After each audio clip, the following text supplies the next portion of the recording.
Yeah, and it's my mom. Hang on a minute, this will be fun. Mom, I'm gaming right now! Yes. Yes, you are. Mom, I'm gaming right now!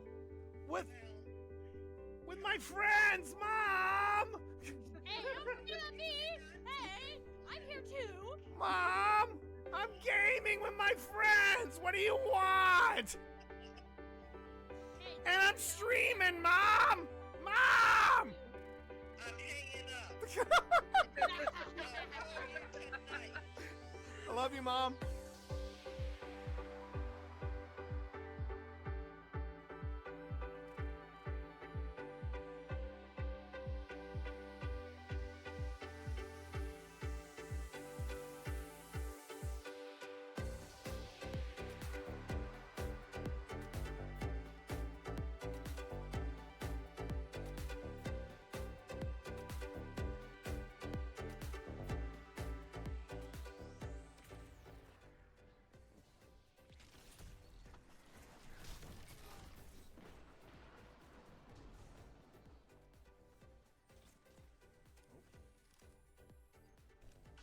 Only 5 minutes left. A fire team that fights together stays together. Double down. Tell them to line up faster. Fantastic work. Oh my God. I didn't just do that, but I'll take it. I'll take it. I think Marv would have been very proud of me in that moment. I have the holocron. See here. You didn't make it, Grease. Here? Did you get out? Ah! Ah!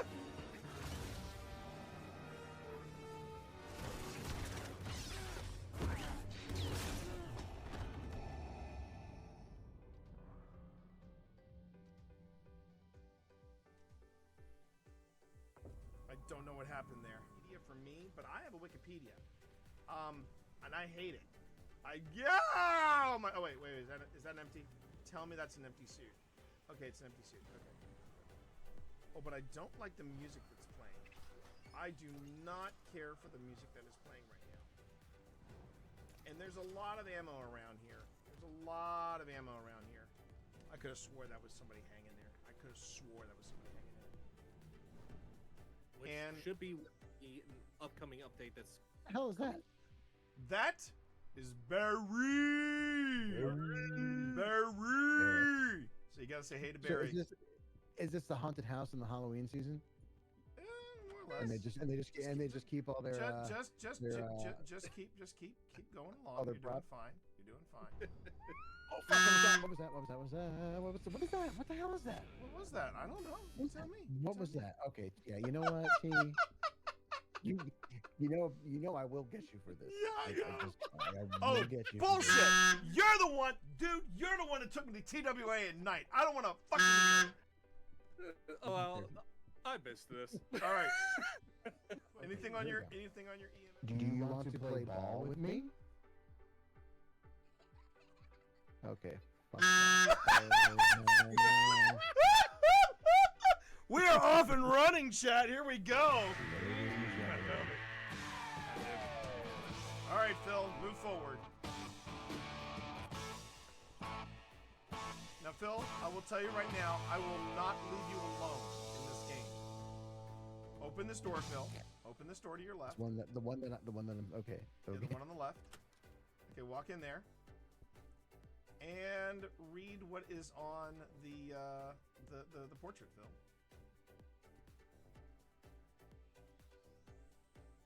How was that? Was that you?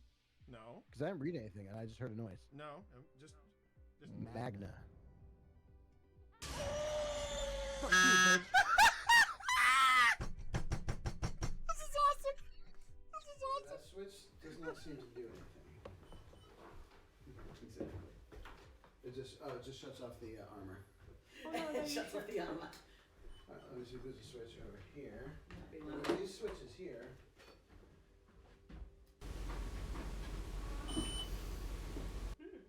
That was not us. Again. Alright. I think I heard Sabrina say mom. Huh? What? I thought you were in another room. No, she didn't say anything. Did you not? I heard that. I thought that was. I thought that was Serena. I heard Mom. Me too. I heard it too. It wasn't. That was not a real person. I'll tell you what, I know, I'm gonna take a seat over here.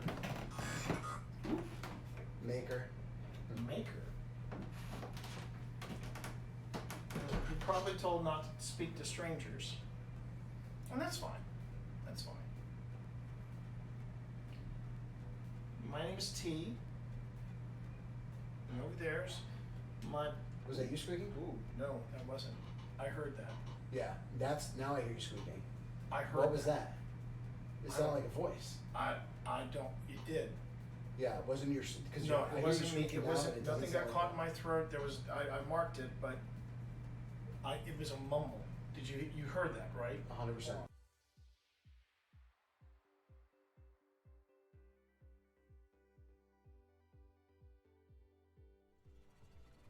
Cat, I swear, are you really doing this to me? Are you seeing this? Ah! Damn it, Cat! Don't. Oh my God! The cat.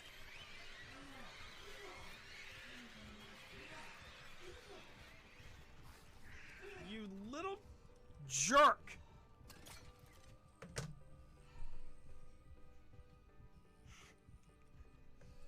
Man! What did you do to my game, Cat? I swear to God. Is that still going off in there, Tina? I would like the cat balls. Someone needs some cat balls. What was that? Someone needs some cat balls. You have. What is that? What is that? Do you hear that, Pip? It's a very wow. Hang on. It's a very rushed. It sounds like a rushed whisper. Someone needs some cat balls. I'm now slowing it down to 175.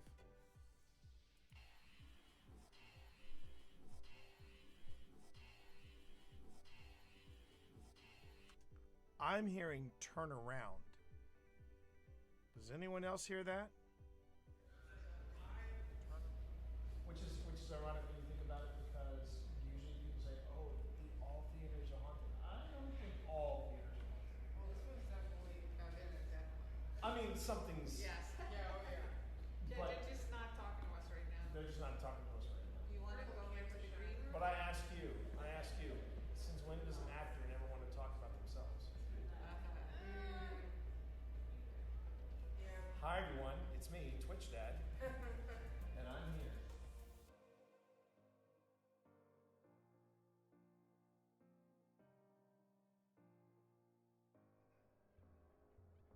Yeah, this is where it starts to get super creepy. This is the game Cyberpunk 2077 wanted to be, chat. I'm just gonna come out and say it. This is the game Cyberpunk 2077 wanted to be. So there you go. Well, pitter patter, let's get at her. Okay. Glad I got that out of my system. Overriding it could destroy my software, but I made that choice when I hooked into the first computer and the consequences it would bring.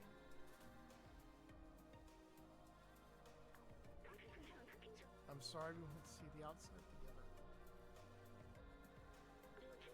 But I needed to carry on the memories of humanity to hold on to the past.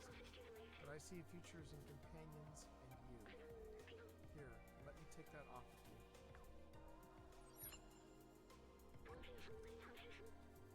You were my friend, the very best I could have asked for. Oh, damn it. This is gonna be another Last of Us ending where I cry, isn't it?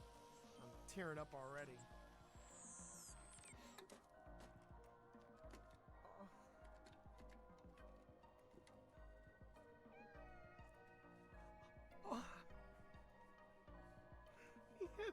He's headbutting him. Oh. Oh, my heart. Oh, my heart. Oh.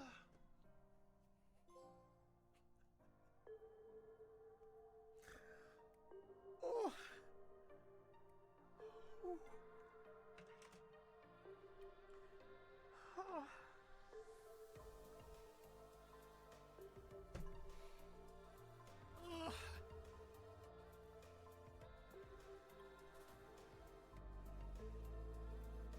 am I crying in a video game?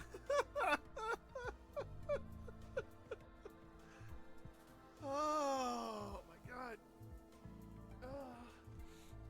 I did it, hon. I did it, hon. I finished Stray.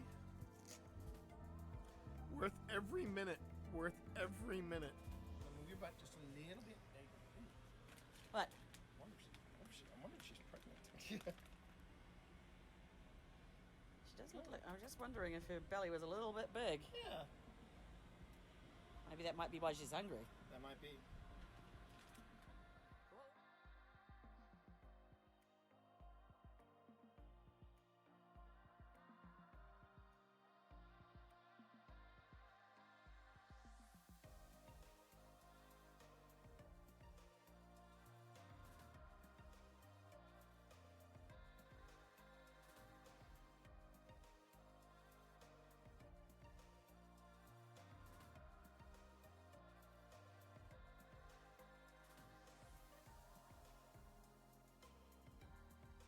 So, Jack, you are upset that Wesley fought for Virginia, fought against his own people from Gettysburg.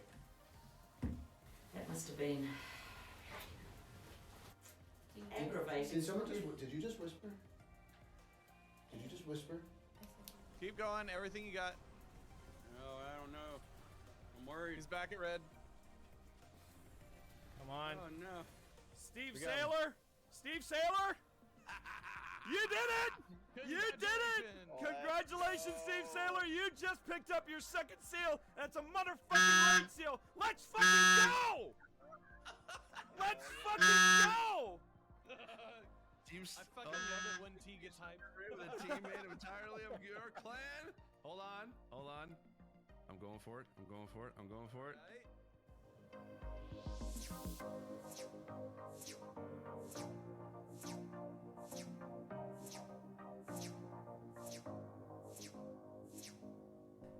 Yeah, you just saw 80 inches of me touching my nipples on your wall. You're never gonna look at your wall the same way again. Okay. Yo, Granny. Let's go. Let's go indeed. Let's go indeed, everybody. Let's go. It is so nice to be back, everyone. How's everybody doing? Everybody have a nice weekend? Huh? Because you know what? I am still feeling it. I am still friggin' feeling it. How you doing, everybody? What an insane weekend that really didn't end. It really did not end until Monday, and I will give all the details. I will be giving you all the details tonight because we're going to do a breakdown of the PENNHURST PARACON for tonight's deep dive. But if I could sum it up, what a time! What a time! I am beat like a redheaded stepchild. My wife is also, feeling a little frayed around the edges, to say the least. And although you can't see him, Benedict is. Yeah, I know. Don't feel bad if you thought Benedict got laid out or he was inconvenienced this weekend, because don't even. I'm gonna get you your treats, but Twitch's daughter was here, and they took care of the cats, and I think at one point they got overfed, which I just said to them, don't worry, that just means that you're their favorite now, so that's how it goes. All right, let me drop some treats on this cat. Before I do, though, I'm just checking something, because I actually shut everything down, and I'll tell a story about that. But yeah, that's what I thought. If I had pushed that button, it would have been bad. But yeah, I shut everything down over the weekend, and then I fired everything up, and yeah, there we go. Yeah, no, laid out. Just laid out, just inconvenienced. Yep. Does it have to be human? Yep. Yep. Does it have to be mine? Come on. Don't be lipping off at me. Come on. Get up here. All right.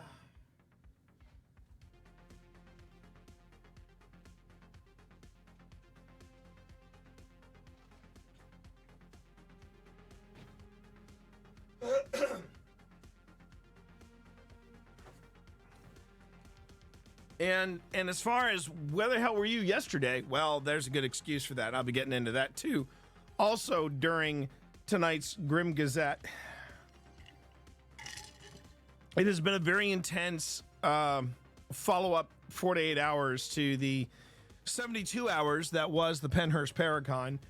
And again, I'm not going to go into too much detail, but one thing I can say, and I want to make sure I tell everybody here, because I know there's some familiar names here that were also there Friday night for the premiere that Phil Rossi, Tina Rossi, and the daughters of the Rossi clan, we were all there. We were all there, and we actually had probably some of our bigger numbers for a premiere. Now, I am going to preface that by saying they're not huge numbers, but they are in double digits, and I'm okay with that.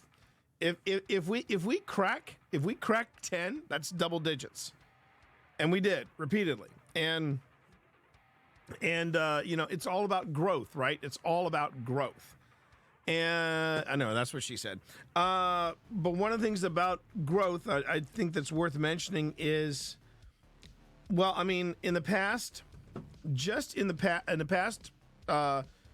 2 weeks, I want to say in the past 2 weeks, we've gotten over 1,000 subscribers, 1,000 new subscribers over on Old Spirits. We're actually nearing the 10.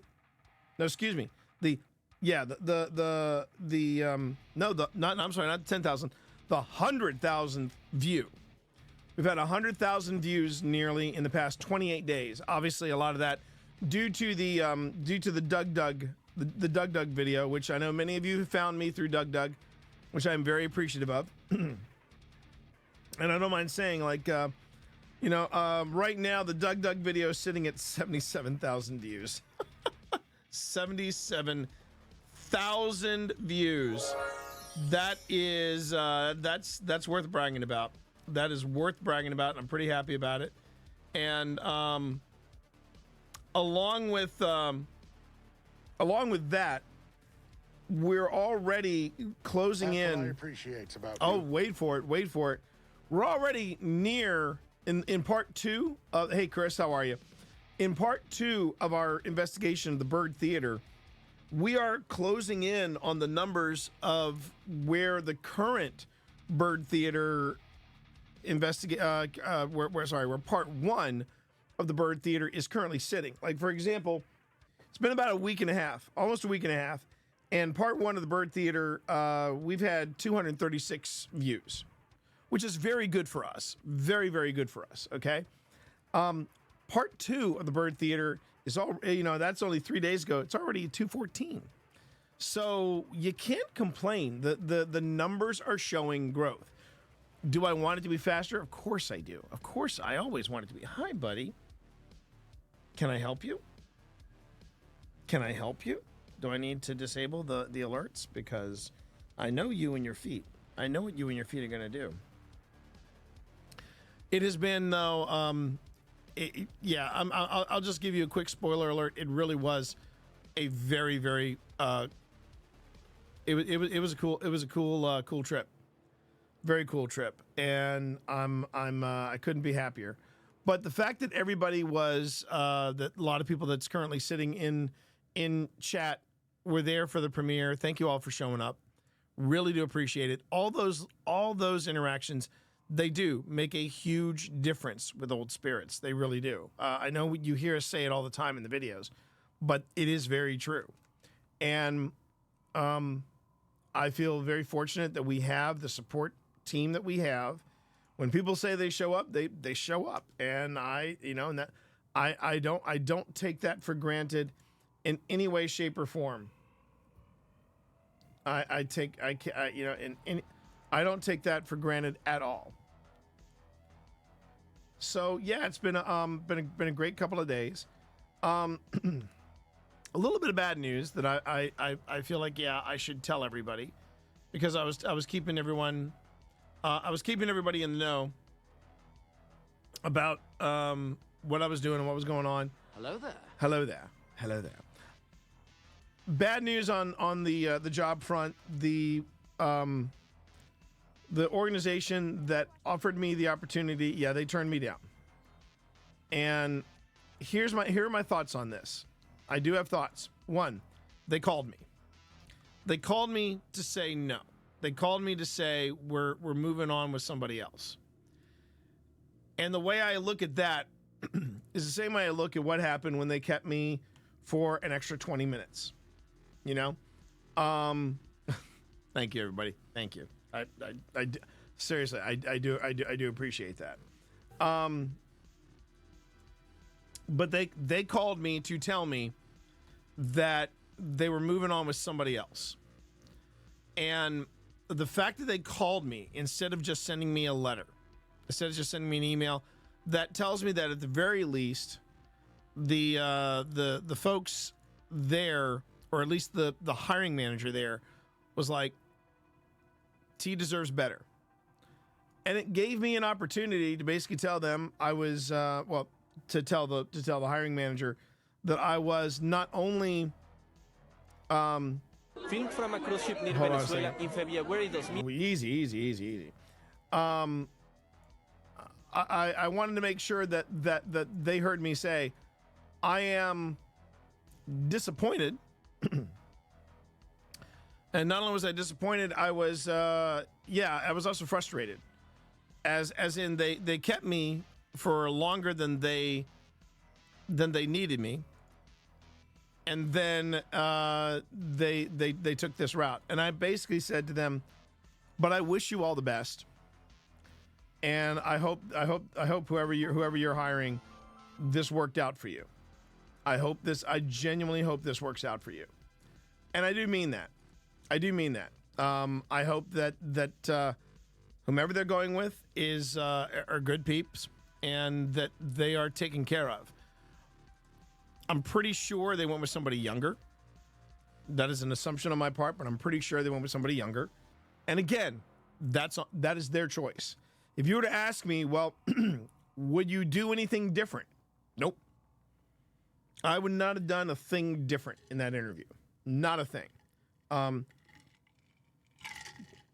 I gave them everything I had and then a little bit more, and and even down to the writing assignment. Even Pip was like, "T, that was a tight writing assignment. That was solid writing from you, and you had the material for less than a day." I'm like, "Yeah, that's my specialty. It's what I do. But if they're moving on, they're moving on, and I wish them nothing more than success. But here's the thing I wanted to make sure that, because I know I've talked about the other option, the nuclear option. But I want to make sure that this is clear. And I hope you don't mind. I'm going to be dropping some F-bombs here. I had an amazing time. And for those of you who were able to watch some of the lives that we were doing from the talks, from the panel talks, you knew how like in the zone, not only I was, but OSI was. We made some new contacts. We made some new friends. And driving back from last night, because really for us, I want to say for OSI, PARACON didn't end on Sunday. It ended last night. It's more than just having fun. We were making an impact. And I'll explain that secondhand when we get there. But we were just gushing about the last thing we did concerning PARACON or involved with PARACON. And that was when Pip turned to me and said, we're going to fucking fight for this. And because as I've told you all, if the nuclear option happens, there's going to be a hiccup in the stream, obviously, but there's also going to be a major change in that I will probably not be doing Old Spirits, at least not straight away, which with all the momentum that we have gained, it would really suck if we didn't do that. But the people that we were interacting with today, the people that we were chit-chatting with, just really connecting with, reminded me how much I love doing this. how much I love doing something involving the paranormal. And I would rather not do I could do old spirits anywhere. Now, granted, if we were to relocate to the other side of the world, it would be me and Pip, which would be a very different dynamic from me and Phil. Doesn't mean I don't want to do it. It's just that this was something that Phil and I started. It's something I'd like to continue with Phil. Even Pip knows that. Tina knows that. I mean, everybody knows that. But there's going to be almost like a hard stop, and then we try to gain momentum again, and it's not as easy as you think. We're actually hitting momentum, and my momentum is getting a little interrupted because I've been having some severe tech issues pretty much since I got back home. Not on this side, obviously, because I'm streaming, but on the other side. No. Nuclear is moving to New Zealand. Basically packing it up, putting the house on the market, and going to New Zealand. So that is the nuclear option. It's actually, Cammy, it wasn't just Benedict. It was Benedict. It was the youngsters. It was a shit show. I'll just leave it at that. It was a shit show, and I had to clean it up. But we're getting out of that. But I've gone 2 days without editing any video, and I'm starting to get a little stir crazy about it. And I want to make sure that I get the episodes to Phil in time so that he can do his mix down. But I do not want to lose the momentum that we have. We have had some incredible momentum with this channel and with what we're doing at Old Spirits, and it would really be full of suck if I couldn't maintain that momentum. And and I know I'm sounding very cryptic and everything. Just bear with me, everybody. But I do. I just want to make sure that we stay on target. Well, I can play right here. Oop.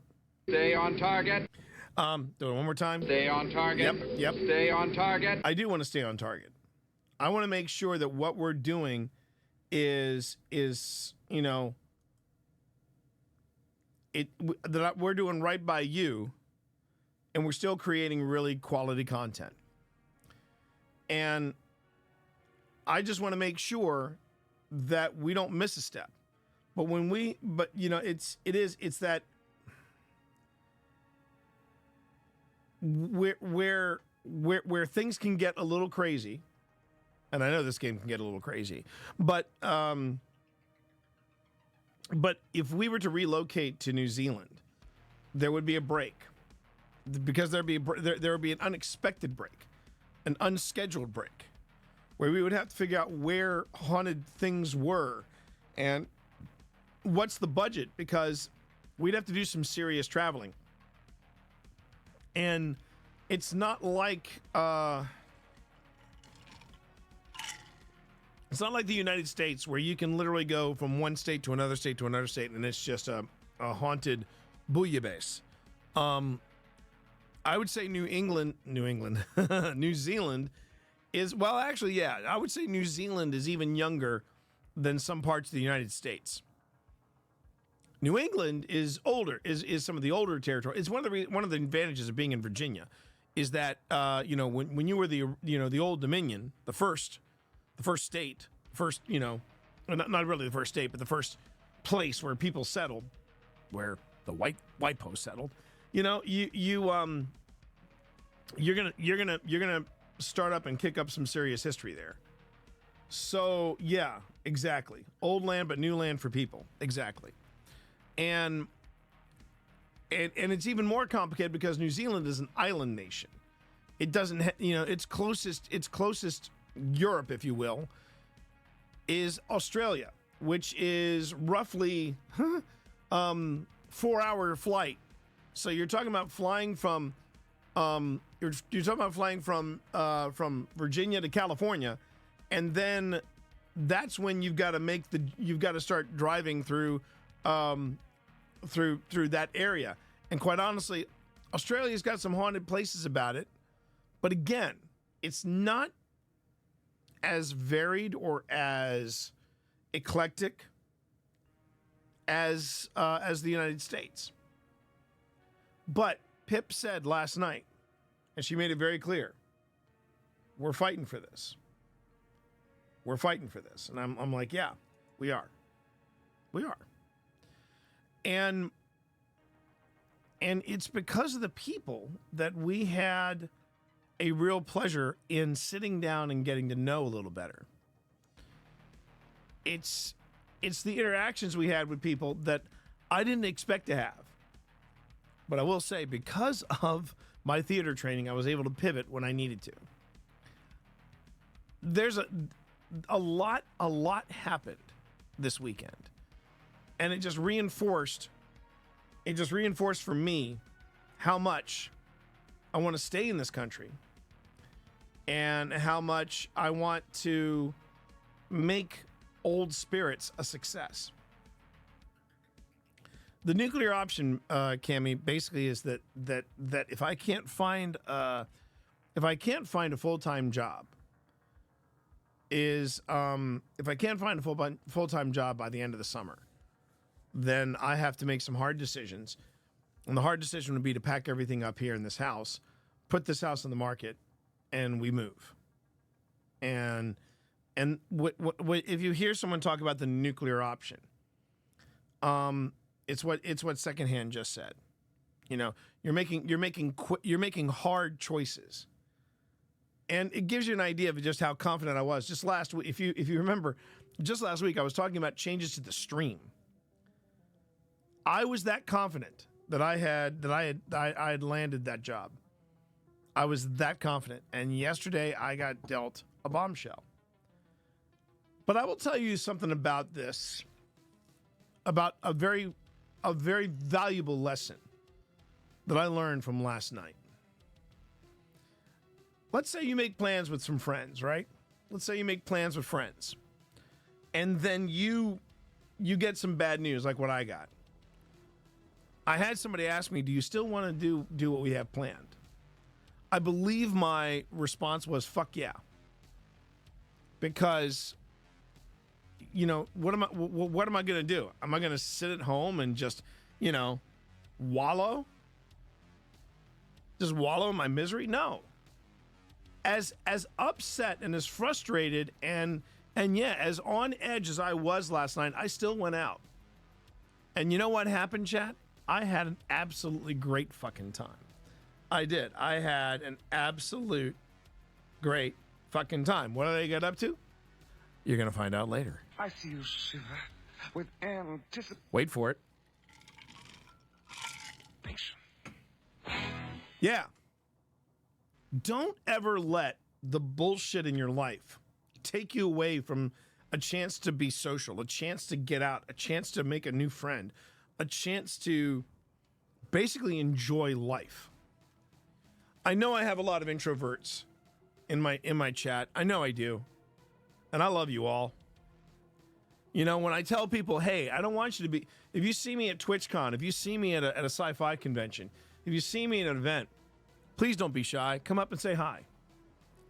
And every person that I know that has come up to me and said hi, they're like, I really am glad you told me to do that, because I wouldn't have. But I mean it. I mean it. It just, I don't have a problem with being sociable with people. And I know it's a real challenge, but the point I'm getting at is it hard? Is it sometimes hard to be social with people when you've had a really shit day? Yeah. It's really hard to be sociable when you've gotten some bad news that you were planning, when you thought you were going to be taking a victory lap. Instead, you're just like, well, start over again. But as trite as it may sound, it's something we get a lot in Supernatural, the exercise program that I do. There's this one instructor, his name's Mark Harari, and he's always talking about taking setbacks and turning them into comebacks. And that may sound like a trite thing to say, but you know what? There's a lot of honesty in that. There's a lot of sincerity in that. There's a lot of inspiration you as an individual can pull from something like that. Every setback is a potential comeback. And I don't mind saying that. I don't mind saying that to you, and I hope that at the end of tonight you take that away. You take that away from tonight. Every setback is a potential comeback. Now I say potential because it's kind of up to you how you deal with, how you deal with said setback. And trust me, this is one that I feel pretty deep in my soul. I'm 55 and I'm really burned out on this whole interview process, but I don't mind saying it. I don't mind saying it that there are some things that are worth fighting for. This stream is worth fighting for. The paranormal investigation team that I've started with Phil Rossi, it's worth fighting for. And the life that I have here in the United States is incredibly, it is so worth fucking fighting for. And I am. I wanted to make sure everybody knew that. I am fighting for this. And I want to make sure that it's clear to you all that I'm not doing this and doing the hero's pose or anything like that. This is all the potential we have in all of us. That when you get pushed back, you get a gut punch, or in this case, you get sucker punched. The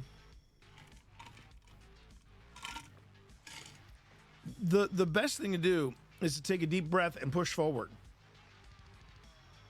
You take a deep breath and you push forward. That's why it's a potential comeback. I could make this. I could make this push and wind up even further back than where I'm at now. But at least I can say I did everything I could.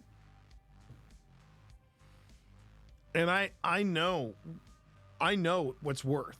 I know it's worth it. At any time, I could just pull the trigger and say, let's just pack everything up and move to a different hemisphere. I have that option. I know I have that as an option. But not only have I grown accustomed to the life that I know and the people that I know, Pip has done the same as well. And even she has said, this is worth fighting for. That was the kind of weekend we had at PENNHURST PARACON. And this little guy, he's also worth fighting for because I know he wouldn't be able to handle the trip. Now, I know we could probably find a perfectly good home for him. But he's also worth fighting for. He's also worth fighting for.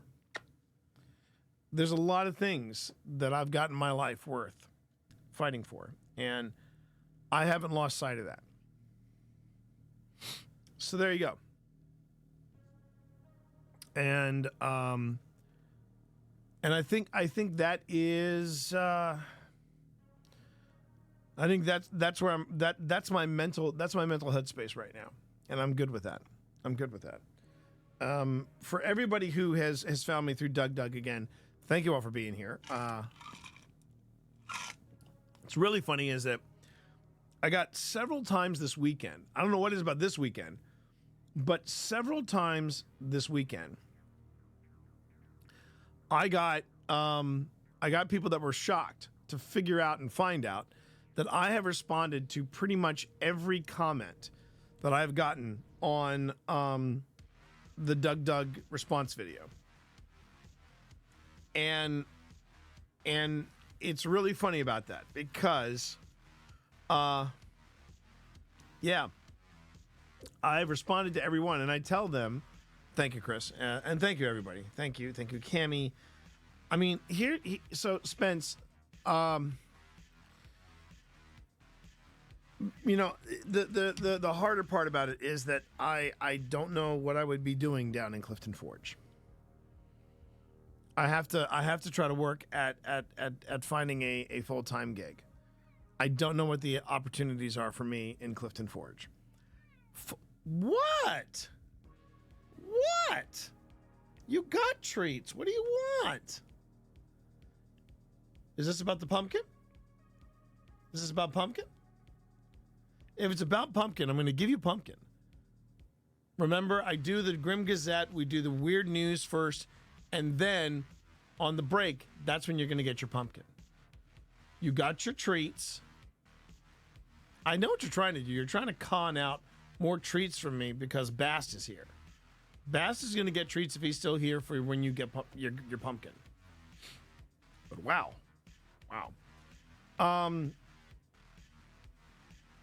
So there is that.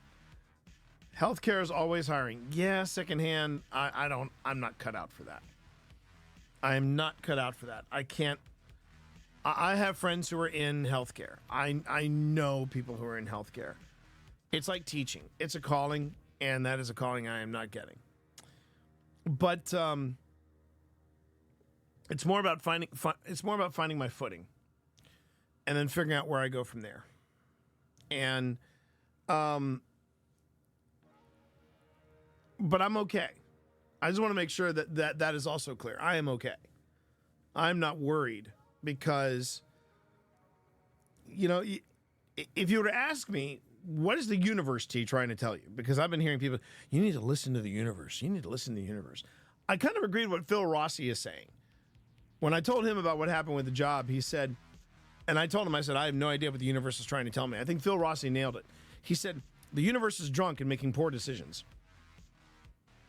And I would agree that I am having a really hard time trying to figure out what God is trying to tell me, what the universe is trying to tell me, however you want to frame it or phrase it. I honestly don't know. I do know that it was more than having fun secondhand. It was like I have the last time I felt this euphoric after an event like PARACON. This is going to take you back, Spence. I know it is. It was, well, ironically, it was the year I met Spence. It was the year I met Spence because Spence was part of the podcasting tribe. And it truly was.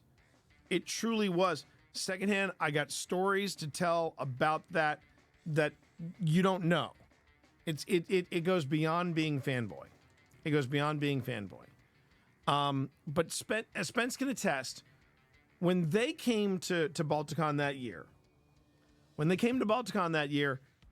they didn't know anybody. And they wound up spending the night at our house. But that was the kind of tribe that we had in podcasting. I would even go so far as to saying that particular year was the best that it was for us as podcasters. The podcast industry hadn't necessarily become as commercial as it is now. Wasn't anywhere near corporate as it is now. And when you still had the tribe, you still had that tribe of podcasters. And they were all of different varying success. Some people just starting, that kind of thing. And that was what I was feeling this weekend. I was feeling that kind of euphoria. That kind of this is where I'm supposed to be. And I was listening very closely to the universe. It was telling me this is where you're supposed to be. But it's also okay if you're a little creeped out because right now you're at PENNHURST Asylum. And, things are kind of intense over here. Like I said, I met some really, really incredible people. And I'm not even talking about the guests. I'm not even talking about the guests. I'm talking about some of the people that, you know what? I'll even give you one. I'll even give you one to follow, because this girl was amazing, and she was actually ghost hunting with a new friend of ours, I mean, she was one of those friends that we knew from the Tickety Talks, but then we kind of solidified that friendship over the weekend. But the person that you want to be paying attention to online, I'm going to find her in here because I know she's in here.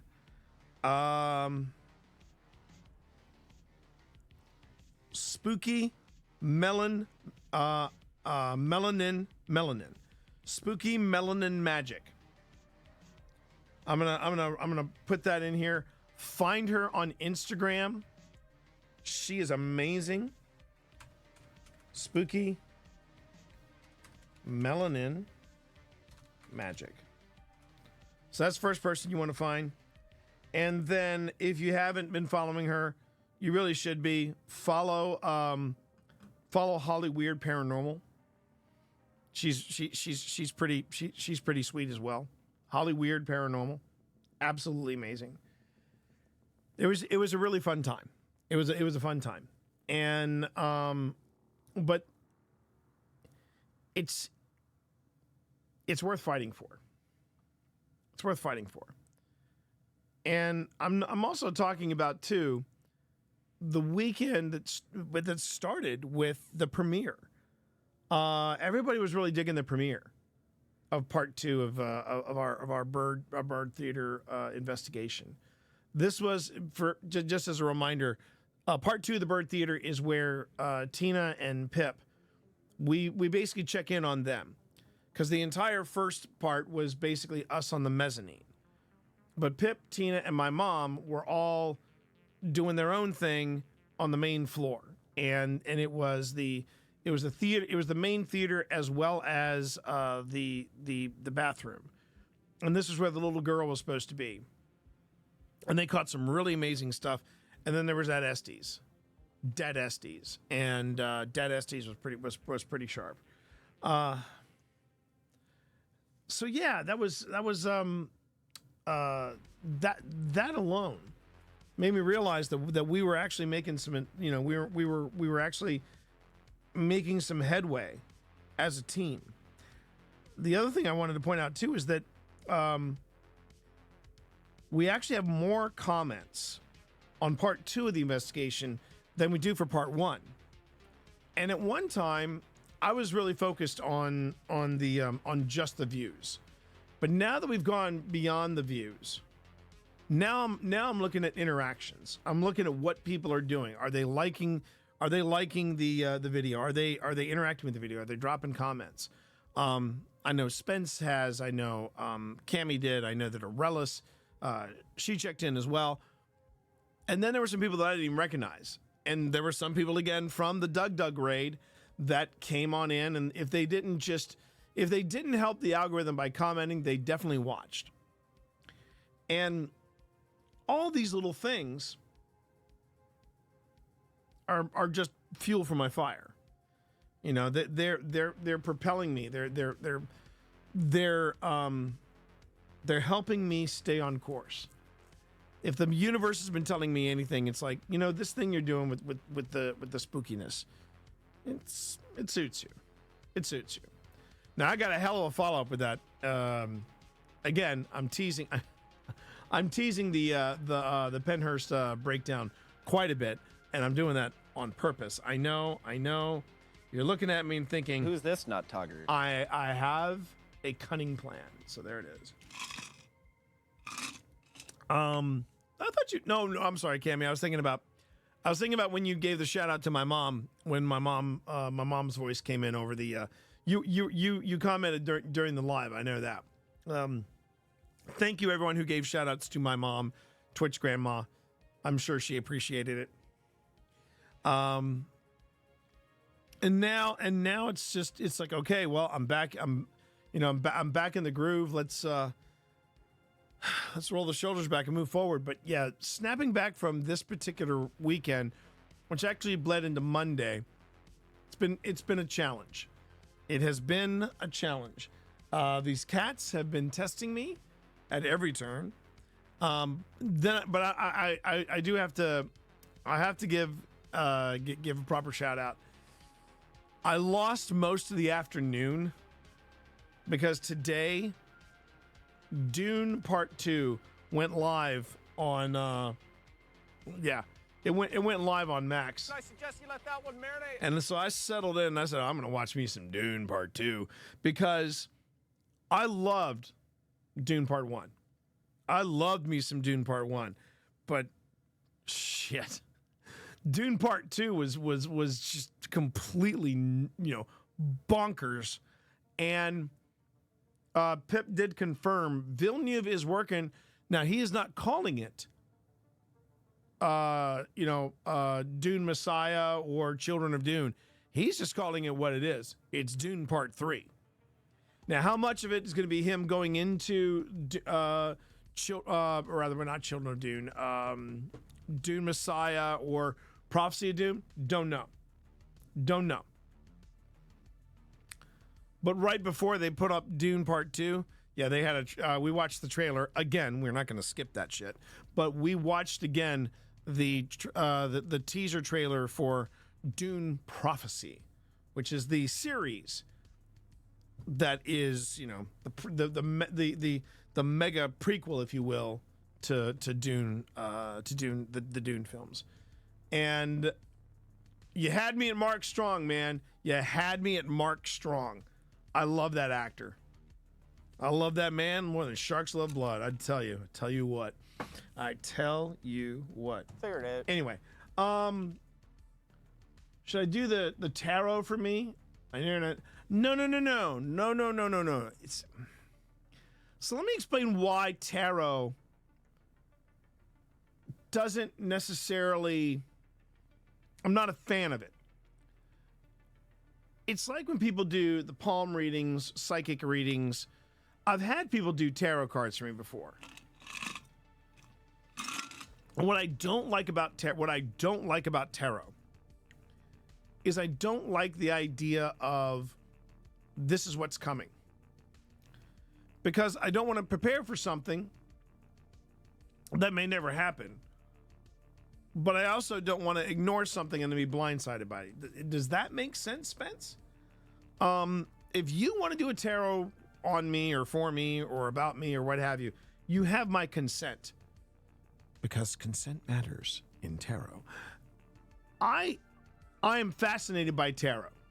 But as far as knowing or even having an idea of a possible future, my mind starts spiraling. And I start thinking about theories about the multiverse and all that stuff. I know. Well, I know now anyway. I just, that is the main reason why I shied away from it. Also because that particular night, Spence, I was under the influence. I don't mind saying it. That night I was under the influence. And I wanted to make sure that I am, if I do something like tarot, I want to be stone cold sober. That's a convo for my stream. What, being stone cold sober while you're doing tarot, or are you talking about your type of tarot? But yeah, so that would be my jam. That would be my jam. If you wanted to do something, on the sly, if I'm not there, you just want to do a tarot, put out some cards, do the thing, great. I'm good with that. But as far as me, I got to be in the right frame of mind, and that was the thing. I was not in the right frame of mind for you to do a tarot reading on me. And the second thing was that I have to figure out where I'm drawing that line with even wanting to know what's coming down the pike. And I know this is a deep and a very metaphysical conversation that maybe we should have been doing on the Grim Gazette, but this is an entirely different thing. This is more like Grim Gazette adjacent, which is fine. It's a good warm-up. It brings everybody up to speed. Besides, I'm going to have to get some hydration anyway. I have no clue what's going on. Cammy, just strap in. Just strap in. Enjoy the ride. It's fine. It's fine. You're more than good, okay? Just pull the safety bar down, hold on. Roller coaster will be done soon. All right. You do your best readings under the influence. Well, I was also very much I literally said so just to give everybody a little bit of backstory about what's going on. So basically, the weekend of the season 3 premiere, the OSI weekend we had with everything going on in Clifton Forge, we had just finished the premiere, and I believe that was when Spence was offering to people doing some tarot readings. But for me, I was not in the right frame of mind to do that because, one, as Spence can attest, I was stressed out about the premiere. I wanted the premiere to go smoothly. I wanted everything to go without a hitch, and so on and so on and so forth. I was under the influence because I was just trying to relax, trying to just not be too stressed out. And what was scary about being under the influence was when people from the Railway Museum showed up. So I had to pretend I was sober, or at least do my best to say, okay, speak slowly, speak very articulate. Just make sure that you are dotting your I's and crossing your T's when you talk to someone. So hopefully I didn't scare them off because we had chit-chats left and right with those people. They were really nice people from the Train Museum. We then did the premiere, and that would have been a good time for me to maybe just relax and say, yeah, hey, let's do a tarot reading. Nope. For me, I went straight from, okay, I'm done stressing out about the premiere. I am now stressing out about the weekend because that's what I do. If I'm doing a weekend like what I'm doing, that's how I do it. I go on ahead and I go, all right, we've got the, we got to do, we do the weekend. And we got the premiere. We're past the premiere. Now I got Saturday to focus on, because we were doing, for the first time ever, we were doing a back-to-back investigation of 2 different places, and I had no idea, no clue how good the Wi-Fi was going to be. Here's what I discovered: Wi-Fi in Clifton Forge, Virginia, which is tucked away in Southern Virginia, not bad. Pretty great, like great Wi-Fi. Wi-Fi at Pennhurst, just outside of Philadelphia, kind of dicey. So yeah, that. Who knew? But we still managed to get some streams out, which were fun. And for those of you who saw those streams, thank you very much. Certainly do appreciate it. I hope you enjoyed it. We're getting ready to launch issue 16 of the Grim Gazette. And for those of you who have never been here before for a Grim Gazette, I like to go on ahead and bring everybody up to speed. I do this every Tuesday night, starting at 6, and then we do a edited replay of this on YouTube. Now, I admit I am one issue behind, because I do have an issue 15 that needs to be edited. Quick question. I have a probably not so quick answer. What's on your minds, Secondhand? What are you doing, buddy? What are you doing? You want my attention? Well, you got it now. What's that quick question? As Benedict reluctantly gets some screen time. And again, everybody, the reason I hold Benedict's pause like this is that if I don't, he takes a swing at me. It's not intentional, but he'll take a swing at me, and sometimes he's caught my lip once or twice. I'd rather not do that right before doing a Grim Gazette. Okay, buddy. What are you doing? You're gonna get your pumpkin when we take our break. Come on. Okay. Was I able to record the whole investigation of the building you went to post-con? When you say the post-con investigation, are you talking about the one where I was doing the Estes and then for whatever reason it just stopped? Is that the one you were talking about? Because I know I tried streaming that live Estes, and yeah. So the good news is I filmed the entirety of that Estes session, and that was a good one. That was a good Estes session. Thank you for asking. We did film some other stuff in the Tinicum building. It's a brand new building, just opened up, Tinicum, and I believe I have some other footage there. Yeah. Now, do I have enough to make a full episode out of it? Probably not. Do I have enough for some content for the members only section? Yep. I got that. So that's going to be happening very soon. But I've got to get a handle on that first. So let me go on. Damn it. I and Marv were hoping you recorded it since the stream crashed. Yeah, I'm sorry about that. It was a good Estes, and I got a great story about that too, which we will be talking about tonight on the Grim Gazette. But first, let me go on ahead. Let me get some rehydration, and then we will jump into the Grim Gazette. This is not gonna. I'm not even gonna put on the BRB reel. I'm just gonna run up, get some hydration, come back here, and we'll start the Grim Gazette. Okay, so be right back, everybody.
All right, everyone.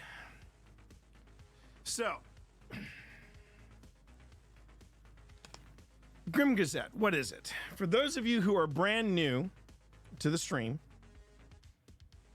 or brand new to what we do tonight on the stream, let me explain what the Grim Gazette is. This is a live recording that we do. The edited version will be going up on YouTube on Fridays. I'm going to try to get myself caught up. It's just been that busy of a time. And the first part of the Grim Gazette is my weird news and paranormal debunk segment. I have a couple of clips set aside from Twitch. No, sorry, not Twitch. From, well, you know, if the tune never gets me the clips that I asked for. But I got clips from TikTok, from Instagram, from YouTube, you know, that kind of thing. And we take a look at those clips and we see whether or not I can debunk them, or if I can just shake my head and go, what did I just watch? We have a couple of those. We have a couple of those tonight. And you can contribute at any time to the Grim Gazette. You can go to my Discord, and if one of my mods could drop in a command Discord for there, I'd appreciate it. But you can join my Discord, and you can go to the Grim Gazette room and drop in weird clips or just odd news stories. We do that all the time there. And I've even caught a few. They're going to be featured tonight. So you can contribute to the Grim Gazette. But the first part of this show is weird news. Then we take a break. That's when I get this guy his pumpkin, and then we're all good. But then the second half is a deep dive. Deep dive into something going on in the paranormal. And that one is going to be my review, my detailed review, and breakdown of everything that went down from my perspective at the PENNHURST PARACON of 2024. So I'm going to begin a review of that. All right. Now that you know what to expect, here we go, everybody. It is time to get weird.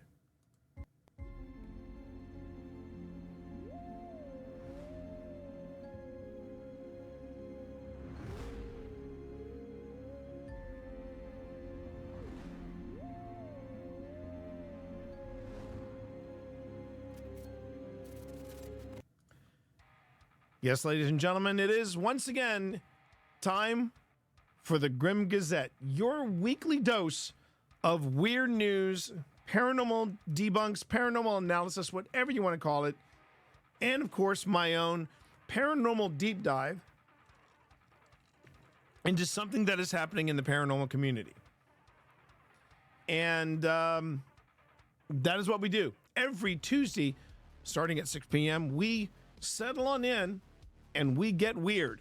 And I invite you to get weird. Remember, you can join the Discord, or you can leave, if you're watching on YouTube, you can leave a comment with your own clip, your own weird news story, your own sort of thing. But now, if you leave me a paranormal clip or a cryptid clip or a UFO clip to analyze, please keep it under 5 minutes. Under 5 minutes. That's all I ask. My name is T. You can call me TT Monster or Twitch Dad.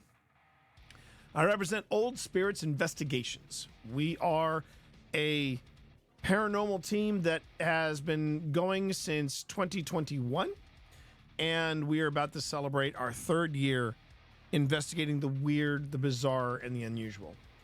And it is a delight to bring you the Grim Gazette every week because, quite honestly, it puts a smile on my face.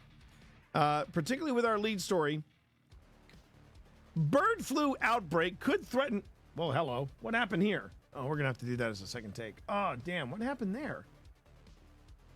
Man. What happened there? Please stand by. Please stand by. Figured it. Yeah, I'm trying to figure it out. All right, hold on. Hold on. It says this is the charity banner. That shouldn't be it. Main display. Thank you very much. Oh, because I restarted everything. That's what happened. Okay. So now screen 2 is now, I believe, screen 3. Yep, that's what happened. Okay. We're going to do that again. You already got the intro, so there you go. All right. This is going to be take 2. I'm getting the judgmental look from my cats down here. Sebastian's looking at me like, yeah, pro streamer, Dad. Pro streamer, Dad, huh? Pro streamer, yeah. Yeah, you're a really good pro streamer, yeah. Get your shit together, Dad. Come on, Dad. Okay. Right. Oh, no. I still do the music. During the news segments. I just don't do it during the I don't do the music when we're doing the debunking. But thank you about that, Spence. I appreciate that. All right. As I said earlier, at the Gazette, we keep things weird. Like this evening's lead story. Bird flu outbreak could threaten U.S. cow cuddling craze. We are doomed as a society. I mean, okay. I believe we covered the cow cuddling craze, so don't worry. I'm sure this will bring everybody back up to speed.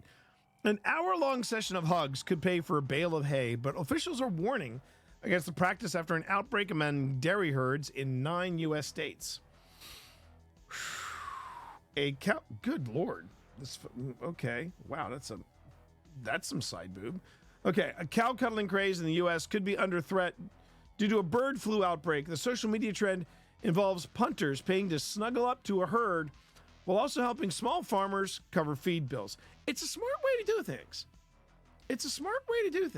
I'll be the first one to admit that, but it's cuddling cows.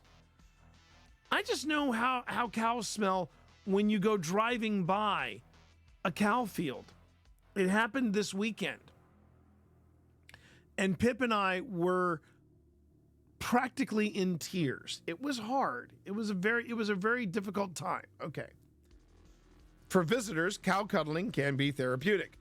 However, cuddles with cattle could be under threat after bird flu was confirmed among dairy herds in 9 U.S. states. Scientists believe it might be actually more widespread across the country's 26,000 licensed dairy farms. In Texas, a dairy worker has tested positive for the virus, but the risk of human infection remains low, according to government officials. Those same officials are urging cattle and dairy farmers to limit outside visitors. New sanitation measures and access limitations have been introduced in the state of Michigan. While the emergency response order does not explicitly prohibit cow cuddling, officials are not recommending it. Director of Michigan's Department of Agriculture and Rural Development, Tim Boring, said, from a human to animal health standpoint, now is not a good time to cuddle cows. Wiser words have never been spoken. This is to protect the cows and people, he said. Restrictions can mean economic difficulty for some small family farms.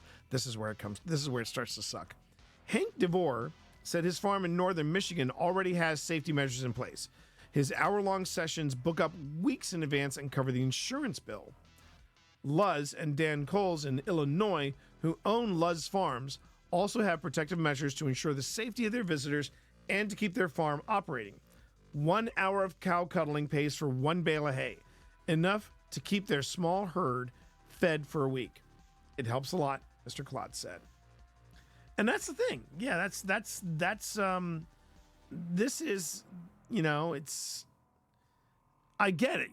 People dig that kind of, interaction, and it helps small farmers, which I think is very cool. But we need to keep tight restrictions. We don't want another more flu outbreak. We just don't. I mean, that's pretty much. Nobody wants a repeat of 2020. Nobody wants a repeat of 2020. All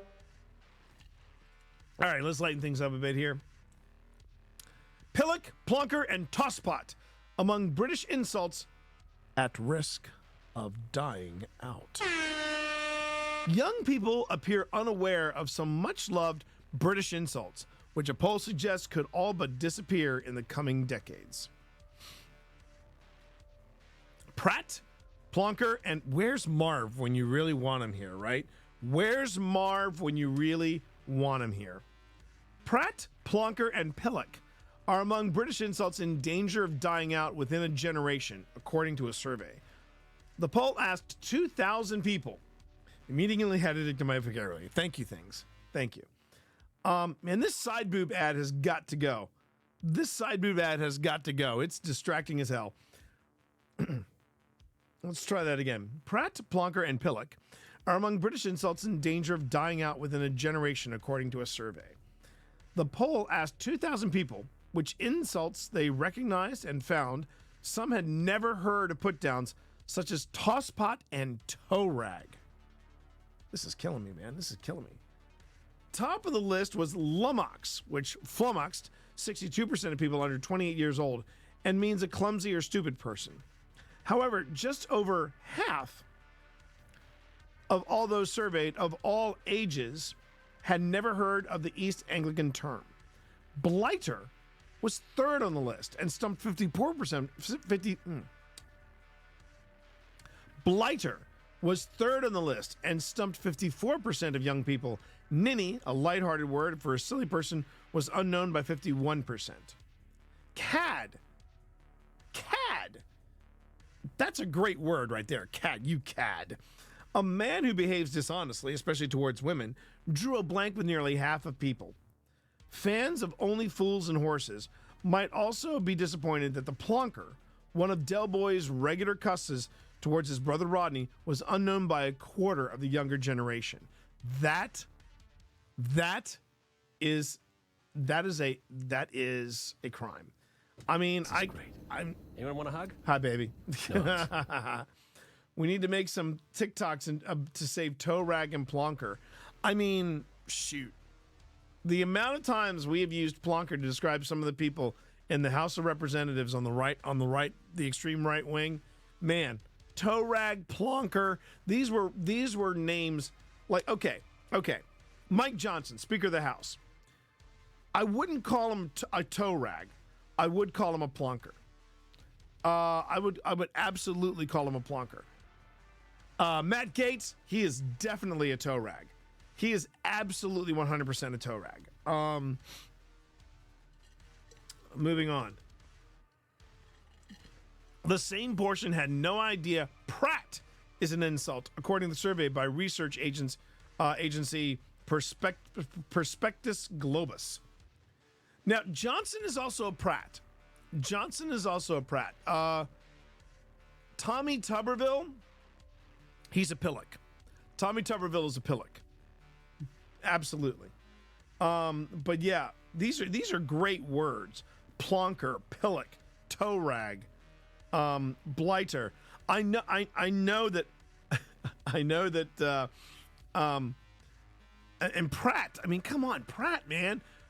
Blackadder alone kept that alive for me, and this is why Chris Pratt is an asshat. No, Chris Pratt. I know he's got to be a good guy. I really want to believe he's a good guy. He's just a little. I honestly think he is closer to being a bit of a plonker. Because Marv has called me a plonker, but out of love. And plonker is one of those people that they mean well, or they have really good intentions at heart, but then they just say something to make you go, oh, for frig's sake. Like here's a great example of a pillock though. A pillock would be the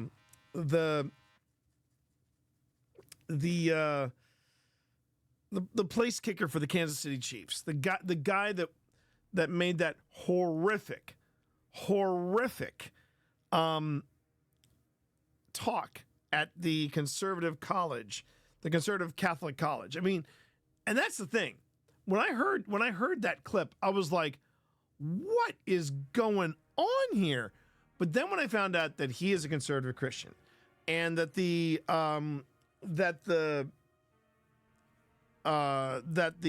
school was a conservative Catholic university, I was like, okay. Then this all tracks. It doesn't make what he said any better. And that's what made him a pillock. Was that he's standing there giving this talk, not looking up, obviously. He is focused. I'm going to get these words out. And not thinking that maybe some of the women that were out there in the audience were going, hey, hold on a second. And yeah, exactly, Arelis. But the thing about, but the thing was, had that been at a different school, I would have been like, oh, that was pretty much, speaking in a vacuum. But, in context of where he was and what he was doing and the school involved, I'm like, oh, okay, well, that makes sense. That tracks really well. Still makes him a pillock because he doubled down. He doubled down in some other places, and that was stupid. But anyway, so if he had given that talk at, say, JMU or UVA, he would have been a plonker. But because he was in the right place to do it, but it still shouldn't have been done. That just makes him a pillock. I really wish Marv was here. I would literally pull Marv into this conversation. I'd get him on on Discord and just let him sort of talk us through all this stuff. But no. Let's see. I mean, perfect example. Joe Rogan. He's a toe rag. He is the definition of toe rag. Okay? So these are all great words. I don't want to see these words die. I better make sure I send a copy of this to Marv. I'm like, Marv, you need to step up your game. You need to step up your game, my friend. Okay.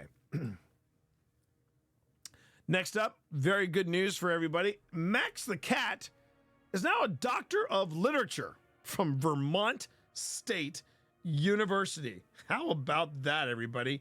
How about that? Well, pitter patter, let's get at her. When the world tells you you can do anything, you can be anything, he's not Max the cat now. He is Dr. Max. Thank you very much. You refer to this cat as Dr. Max. Look at him.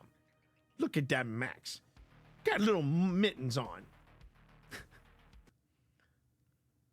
Doctor of Literature. I see what you did there. I see what you did there. I see what you did there. Hard no. Castleton, Vermont. A Vermont university has bestowed the honorary degree. Now I want Val here. I want Val here. Spence, get Val on the phone. You got to get her in the chat right now. A Vermont university has bestowed the honorary degree of Doctor of Literature on Max the cat, a beloved member of its community, ahead of a student's graduation on Saturday. Vermont State University's Castleton campus is honoring the feline not for his mousing or napping, but for his friendliness.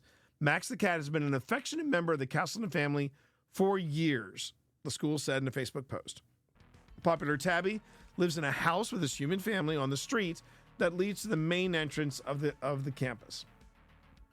So he decided he would go up on campus, and he just started hanging out with the college students, and they love him, owner Ashley Dow said Thursday. He's been socializing on campus for about 4 years, and students get excited when they see him. They pick him up and take selfies with him, and he even likes to go on tours with prospective students that meet at a building across from the family's house, she said. This is so awesome.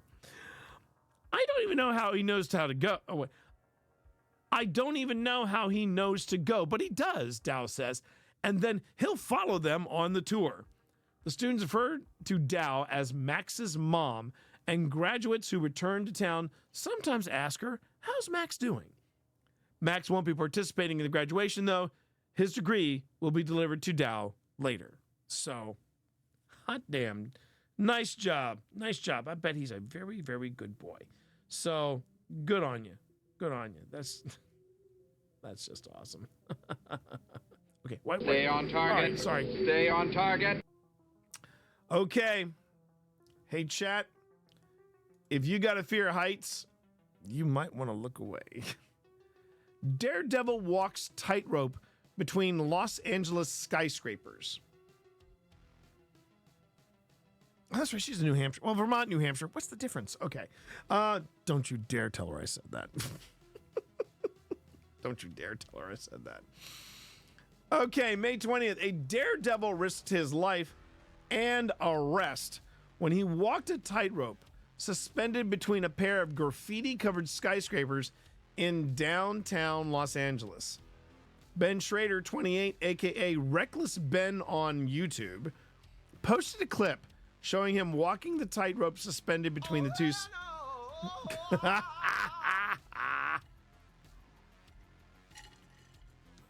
Ben Schneider.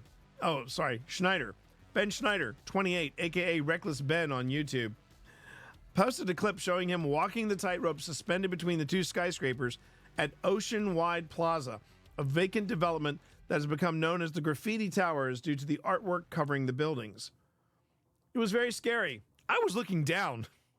When you get scared, you start to shake, and when you shake, the line shakes and then you fall off, Schneider told KABC TV. I didn't want to fall. You just have to calm your mind. Schneider said he and his friends used distraction techniques to gain access to the buildings. We pretended we were...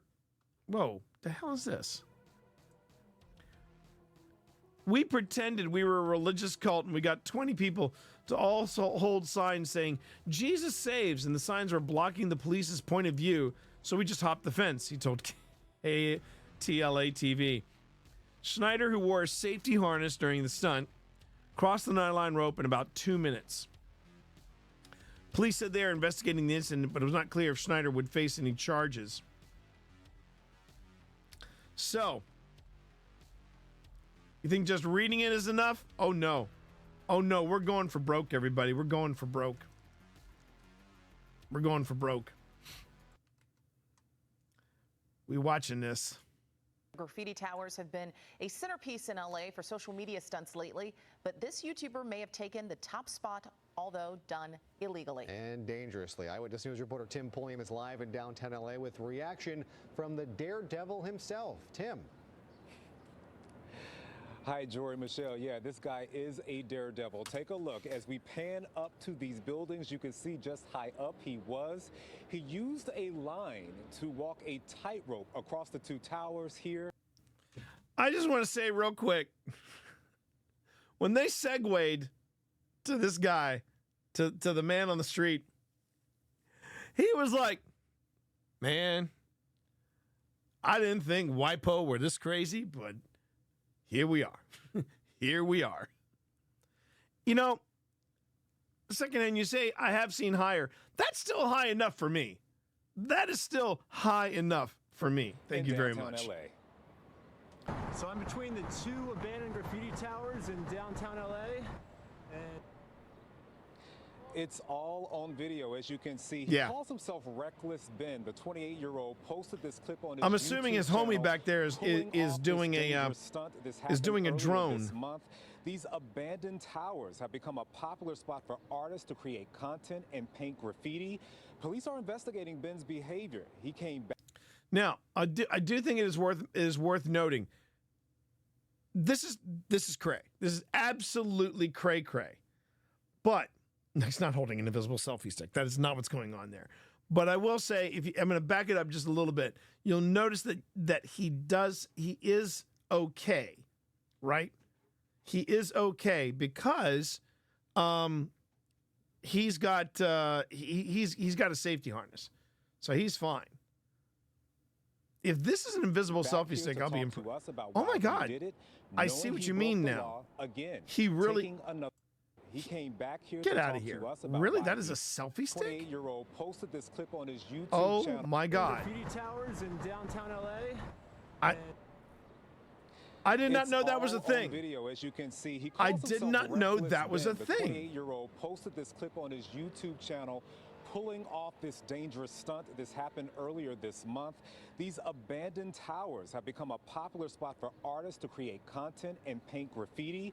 Police are investigating Ben's behavior. He came back here to talk to us about why he did it, knowing he broke the law. That's again, nuts. Taking another risk. So the police are definitely after me, which is why it's very risky for me to be doing this interview. There's a police officer right there. If that police officer just turns his head and looks at me, I'm in jail. So it's like, I don't know. I gotta get the hits, bruh. Gotta get the hits, bro. Hey, like and subscribe, man. Down, like, because like when you get scared, you start to shake, and then when you shake, the line shakes, then you fall off, and then I didn't want to fall. I'm so assuming you have to calm this. your mind. Wow. I had Ben no says idea he that wants to invisible inspire selfie people to sticks go out and were a live thing. Their best lives. Some people would say that he is out of his mind. But the city has been warning people to stay away from these towers, which have been vacant since the pandemic. It looks like at one point he Police did were guarding fall. the towers, but Ben says he used a group of friends to hold up religious signs as a decoy so that he could get inside them. Now, this expansive property is up for sale. Appraisers have valued it See you, at Chris. $434 million. And get this. Once they are sold, the city will get a cut of that money for the cost of security and other fees. Hello, I'm Mark Brown. Get more great ABC7 content by clicking the Whew. So here's the thing. One, I don't mind saying, I did not know that invisible selfie sticks were a thing. There's your free Twitch dad moment for you. I had no idea that invisible selfie sticks were a thing.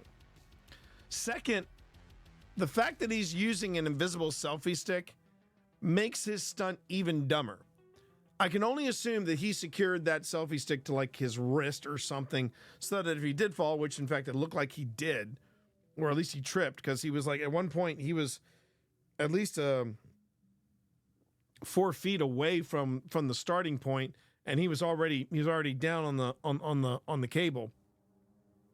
But I mean that. I'm sorry, if he's got a camera,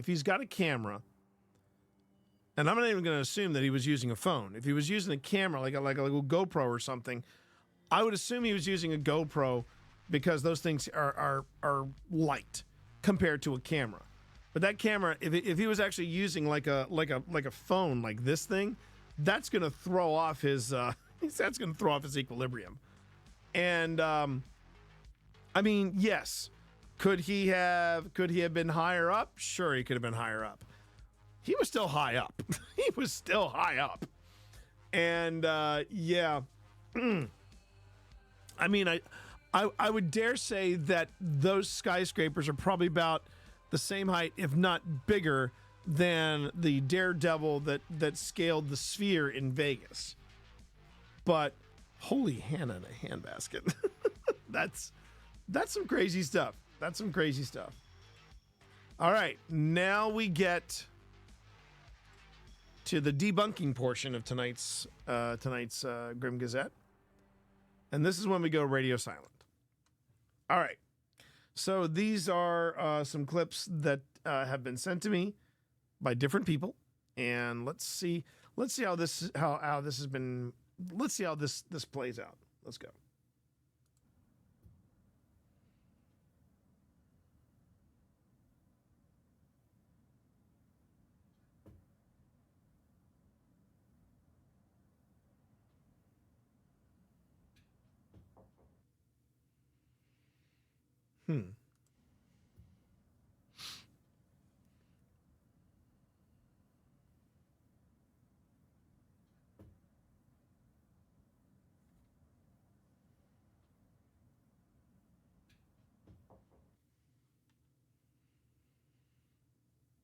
I'm going to give that one more look. And I'm actually going to slow the speed down a bit. Let's just slow the speed down.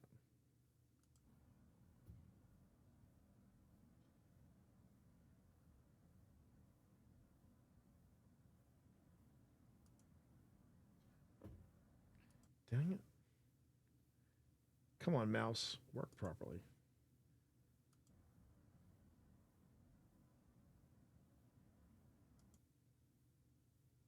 See, that one is very interesting. Where the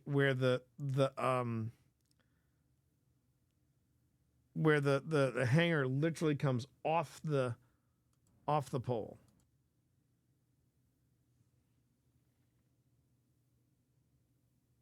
See, unfortunately, I can't zoom in anymore. I don't think I can zoom in. Auto scroll. This is why I hate TikTok. See, I hate TikTok because you can't zoom in anymore. And it is it's vertical, not horizontal, it's vertical. I will say that's interesting. And I'm not seeing any. If there is somebody behind there that's been green screened out, I'm not seeing any signs of anybody being back there. I don't see any shadows over here. I'm not seeing any strings. I don't. No, they wouldn't be in the cabinet. I don't think they'd be in the cabinet.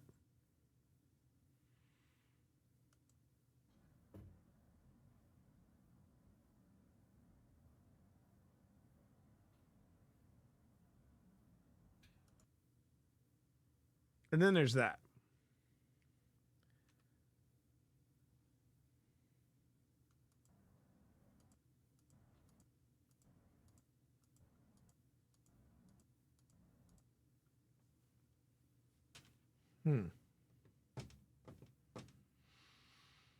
That's a tricky one.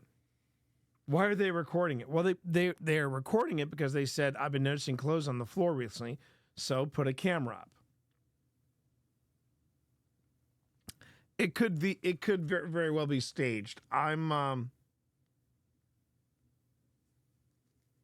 It's curious. It's neat. It makes for neat speculation. It makes for very neat speculation. Beardo has ruined everything for me. Well, I will say I'm actually using some of Beardo's tactics here. Like, okay, what is, I'm looking for things that have been green screened or matted in here. I'm not seeing anything like that. It looks legit. But this has also got to be the dumbest haunting ever because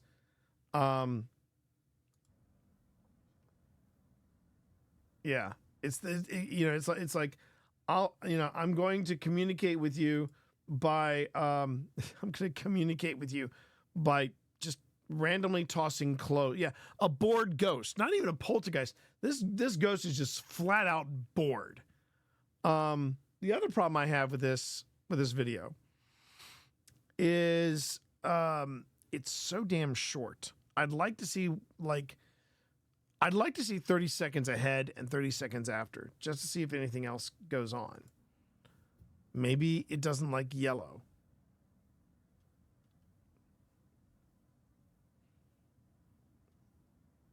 Maybe it doesn't care for burgundy either.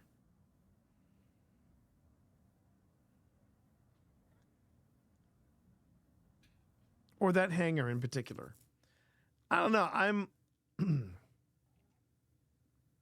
I'm not sure what to make of this one.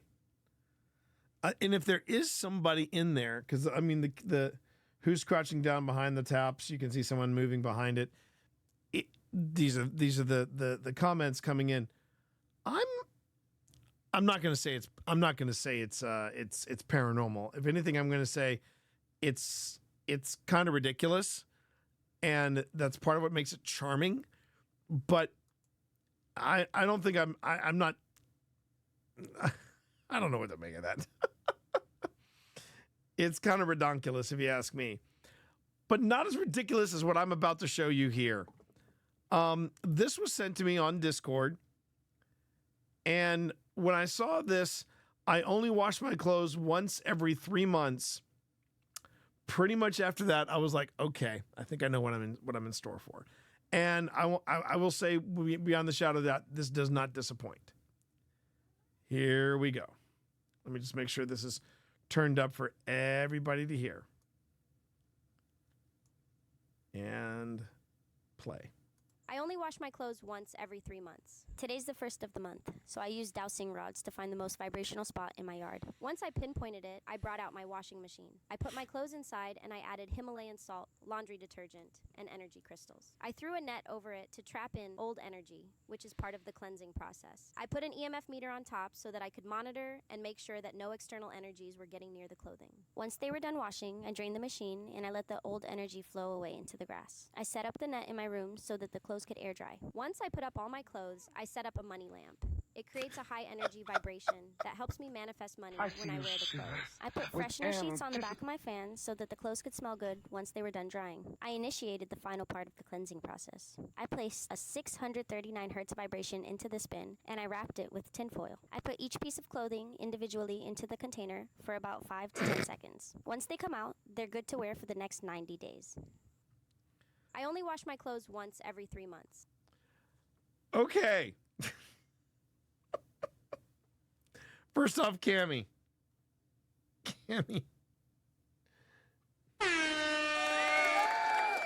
This made me smile so hard. But if you want to know when I was like, even long before the money lamp, I will tell you where I was like, this can't be for real. And I will show you the exact moment. Hang on. Your pumpkin is coming. Okay. Let's go on ahead. I will show you the exact moment where I knew this was fake. Today's the 1st of the month, so I use dowsing rods to find the most vibrational spot in my yard. Once I pinpointed it, I brought out my washing machine. I put my clothes inside and I added Himalayan salt, laundry detergent, and energy crystals. I threw a net over it to trap in old energy, which is part of the cleansing process. I put an EMF meter on top so that I could monitor and make sure that no external energies were getting near the clothing. Once they... Okay, here it comes. Watch what she does with this EMF reader. Watch what she does with this EMF reader. I'm going to back it up if I can. Can I back this up? I cannot back this up. We're done washing. I drained the machine. I'm going to do that again. I only wash my clothes once every 3 months. Today's the 1st of the month, so I use dowsing rods to find the most vibrational spot in my yard. Once I pinpointed it, I brought out my washing machine. Let me I put try my clothes this. inside and I added Himalayan salt, laundry detergent, and energy crystals. I threw a net over it to trap in old energy, which is part of the cleansing process. I put an EMF meter on top so that I could monitor and make sure that no external energies were getting near the clothing. Once they were done washing, I... Hey, Ash. Oh, yikes. That's what it was. It was when she took that perfectly good that perfectly good EMF reader and threw it to one side. Just literally threw it aside. I was like, hold up a second. Hold up. Wait a minute. Oh, hell yeah. We're going to watch that. We're going to watch that just for funsies. It's Selena, so you know it's quality. But the moment she threw it aside, I was like, yeah, nah. Even the most woo hippy dippy chick would never take a perfectly good EMF reader and just toss it aside. But dear Lord, that was funny. Dear Lord, that was funny. I wanted to make sure I played that. But now, chat, we're gonna get a bonus. We're gonna get what this probably has nothing to do with the supernatural or paranormal, but it's Selena Spooky Boo. So we're gonna watch. Here we go. Hubby sleepwalking. I'm sorry. Don't fight. Don't fight. Don't. I just want to call my mom. Mom. Tomorrow's always a new day. No. Don't liquor. 2007. Don't come on me. Hey, Chris. She's not on your. Hey. Don't be sad. Hello and welcome to Teletubby Sleepwalking. That never gets boring. This is why I enjoy Selena Spooky Boo, because she is completely off the hook, but she is a phenomenal paranormal investigator. No lie. She is on it. She is absolutely on it. Let's just watch that again. If this is staged or faked, man, somebody needs to hand Selena a freaking Tony Award, because this is some brilliant performance right here. I'm sorry. Don't fight. Don't. I just want to call my mom. Mom. Tomorrow's always a new day. I think what it is, if I remember correctly, and you can correct me on this if at all possible, but I'm pretty sure that Selena knows that she is a chronic sleepwalker. She is a chronic sleepwalker. So I think what she does is she dresses up in a variety of outfits, and then she's got security camera, night cameras everywhere in the house. So she's like, okay, I'm gonna go to bed, but I'm gonna dress as a Teletubby for pajamas, and I mean instant content. No. Don't liquor. 2007. Don't come on me. Hey, Chris.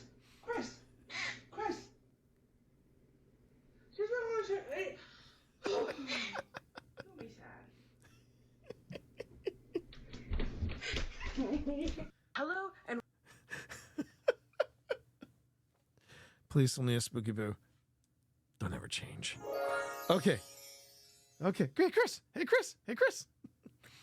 All right. My wife sent this one from UFO World, a whopping 36 seconds. Let's see what happens here. Filmed from a cruise ship near Venezuela, February 2024. Okay, so this is recent. Here we go. Filmed from a cruise ship near Venezuela in February 2024.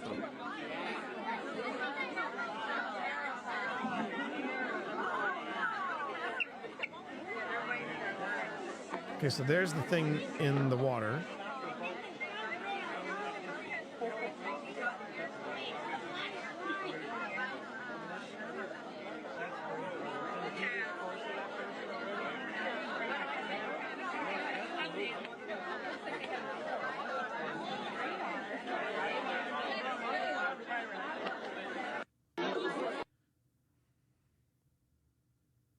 All right.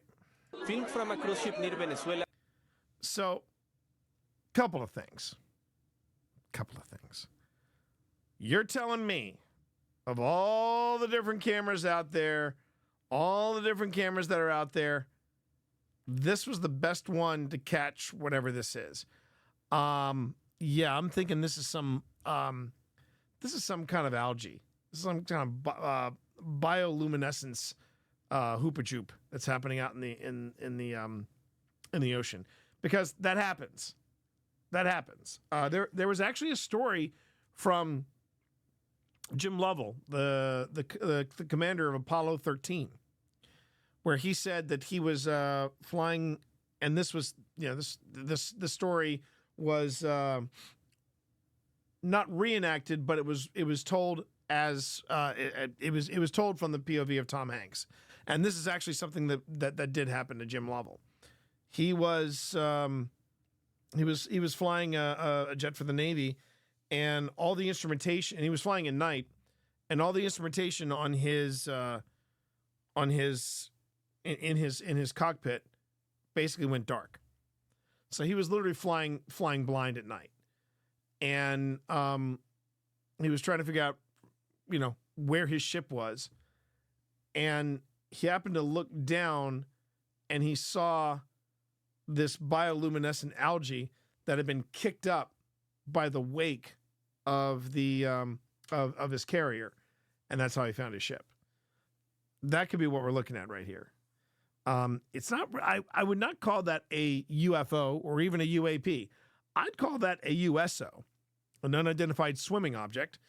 I do not know what that is, but is it extraterrestrial? No. It's cool, but once again, everybody that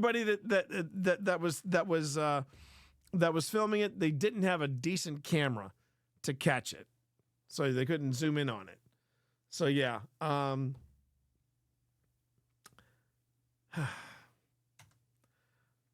still waiting for that. I'm still waiting for that one day when we get a really good, UFO UAP. I'm still waiting on it. I know it's going to happen.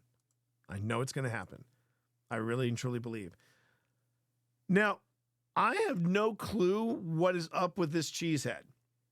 Have you not heard of Cocoon? Yes, thank you, baby.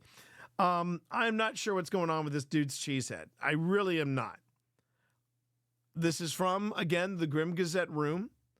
We will see how this goes. Minute and 17.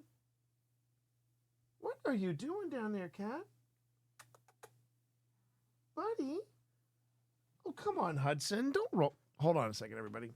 Hudson, come on. Ah, that is not a mat for you to roll around on. This is Hudson, everybody. This is one of the young'uns. How you doing, Hudson? Huh? All right, let's see what this guy has to... I'm a little afraid. I'm a little scared. Let's see how this goes. This picture was taken from a backyard security camera in Arkansas. Yeah, Arkansas. What the heck is that thing? Is it some kind of tiger? Is it a chupacabra? I don't know, but there's a few more pictures of it than that. So that family was hearing stuff in their backyard for a few nights, and they were originally thinking it was the neighbors doing some nasty shenanigans or something. Before they saw this image, what the heck is that? That looks like a half raccoon, half Bengal tiger, half Kardashian. But they kept that nighttime security camera on, and they finally got an even better picture. Look at that. It poses better for pictures than I do. What the heck is that? Like I said before, some people think it's a chupacabra. Now, I don't know if it's a chupacabra. It could just be some kind of dog, except the stripes on its back that look like a raccoon or some kind of demon. And being from Arkansas, no offense if you're from there, you know there's demons that lurk around in backyards there. This thing could be just about anything. Anything. Let me know what you think this could be in the comments section, me booshkies. And don't forget, when you shower, you always gotta shabadoo. The fuck did I just watch? The fuck did I just watch?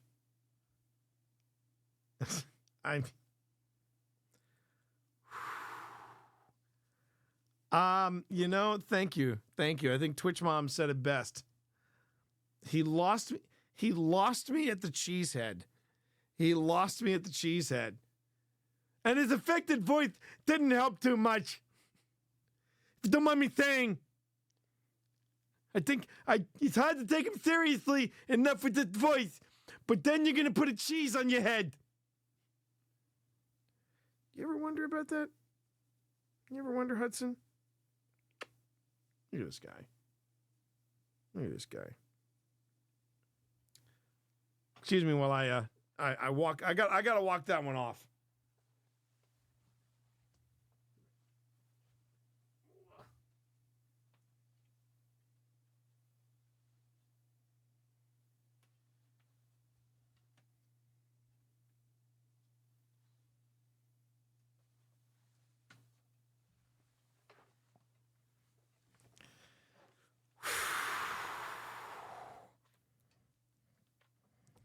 We think it's something like a chupacabra.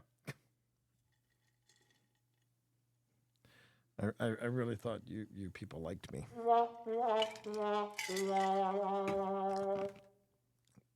And unfortunately, it's not the last one we've got. Oh boy, here we go. Top secret footage of strange creature. It was captured jump around at 3 a.m. 14 of the longest seconds of my life. Here we go.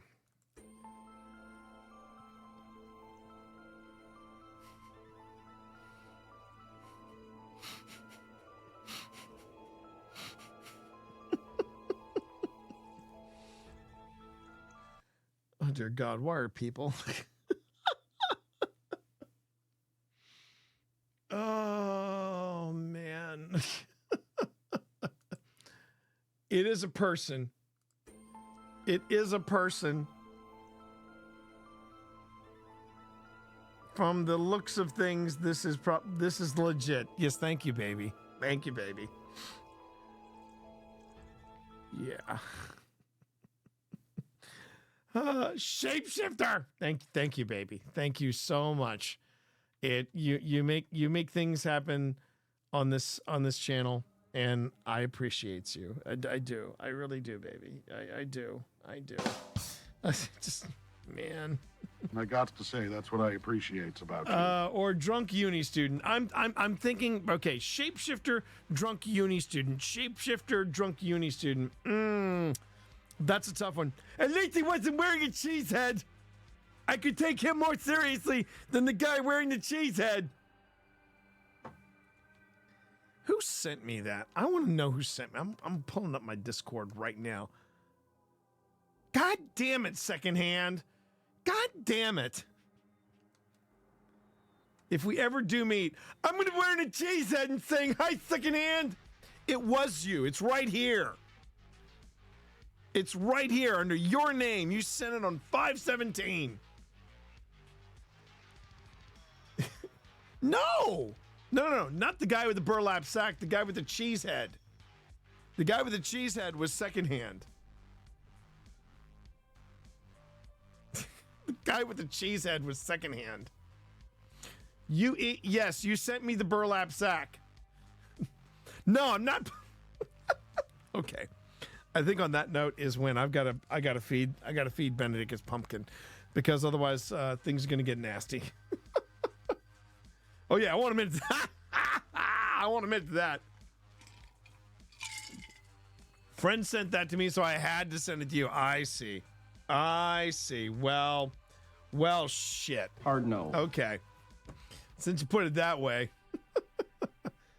Well, on that note, everybody, I'm gonna take a break because I need to get Benedict his pumpkin.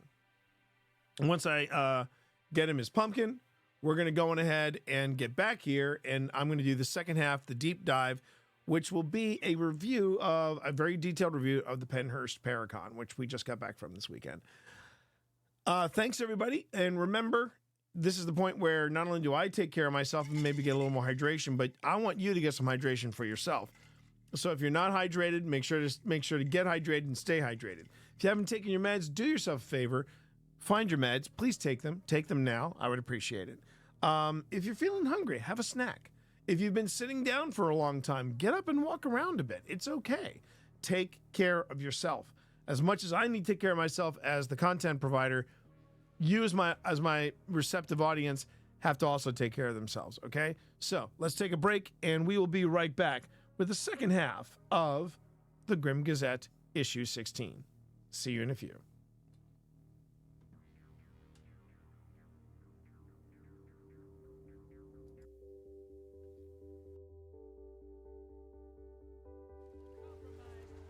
I'm gonna go look for the invader. I'm willing to bet probably Steps.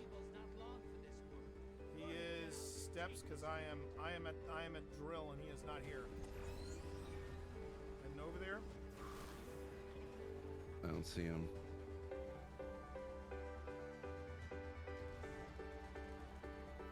Yep, there he is. Got him? Woo! Let's go, baby.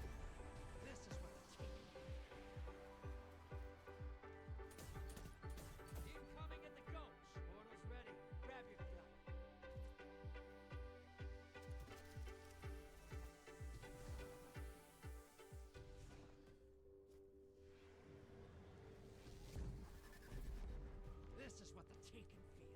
Revel in this. One down. That's two.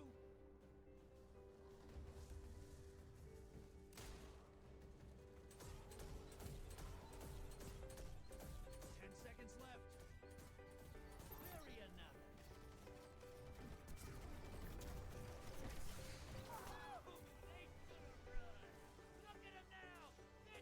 I'll take it. I'll take it. I'll take it. I'll take that. That felt really good. That felt really good. Come on, give me some hype in chat. Give me all your hype emotes in chat. Let's go, Do baby. It. Do it. Do it, baby.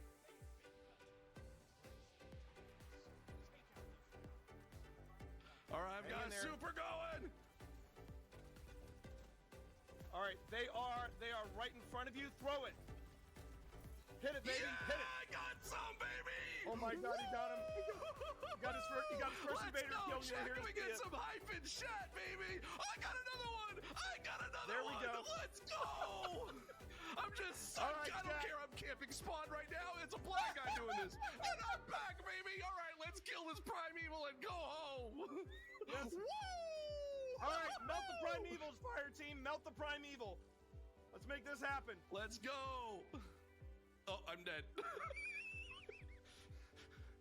Let's melt this, baby.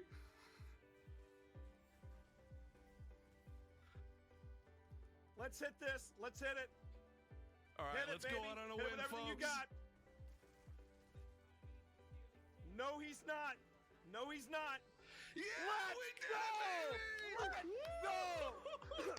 How many did you take out? How many did you take out? I don't know. I don't know. I think I took out like maybe 2 or 3. It'll say in your stats. They'll say my stats. Okay, let's see. Let's see, chat. Come on. Let's do this. Oh my God! He was one away from Army of 1. Let's go! Yeah! Oh my God, we did it! Woo! Through a grant from No Kid Hungry, which was a majority of our resources, right? To be able to purchase this truck and get it going. So families have a hard time to get from one place to another place. And I was like, man, why can't we be the ones to get to them, right? And we could lift off that burden, you know, eliminate that barrier and be able to serve our students, our families, in a way that they feel like we actually care for them.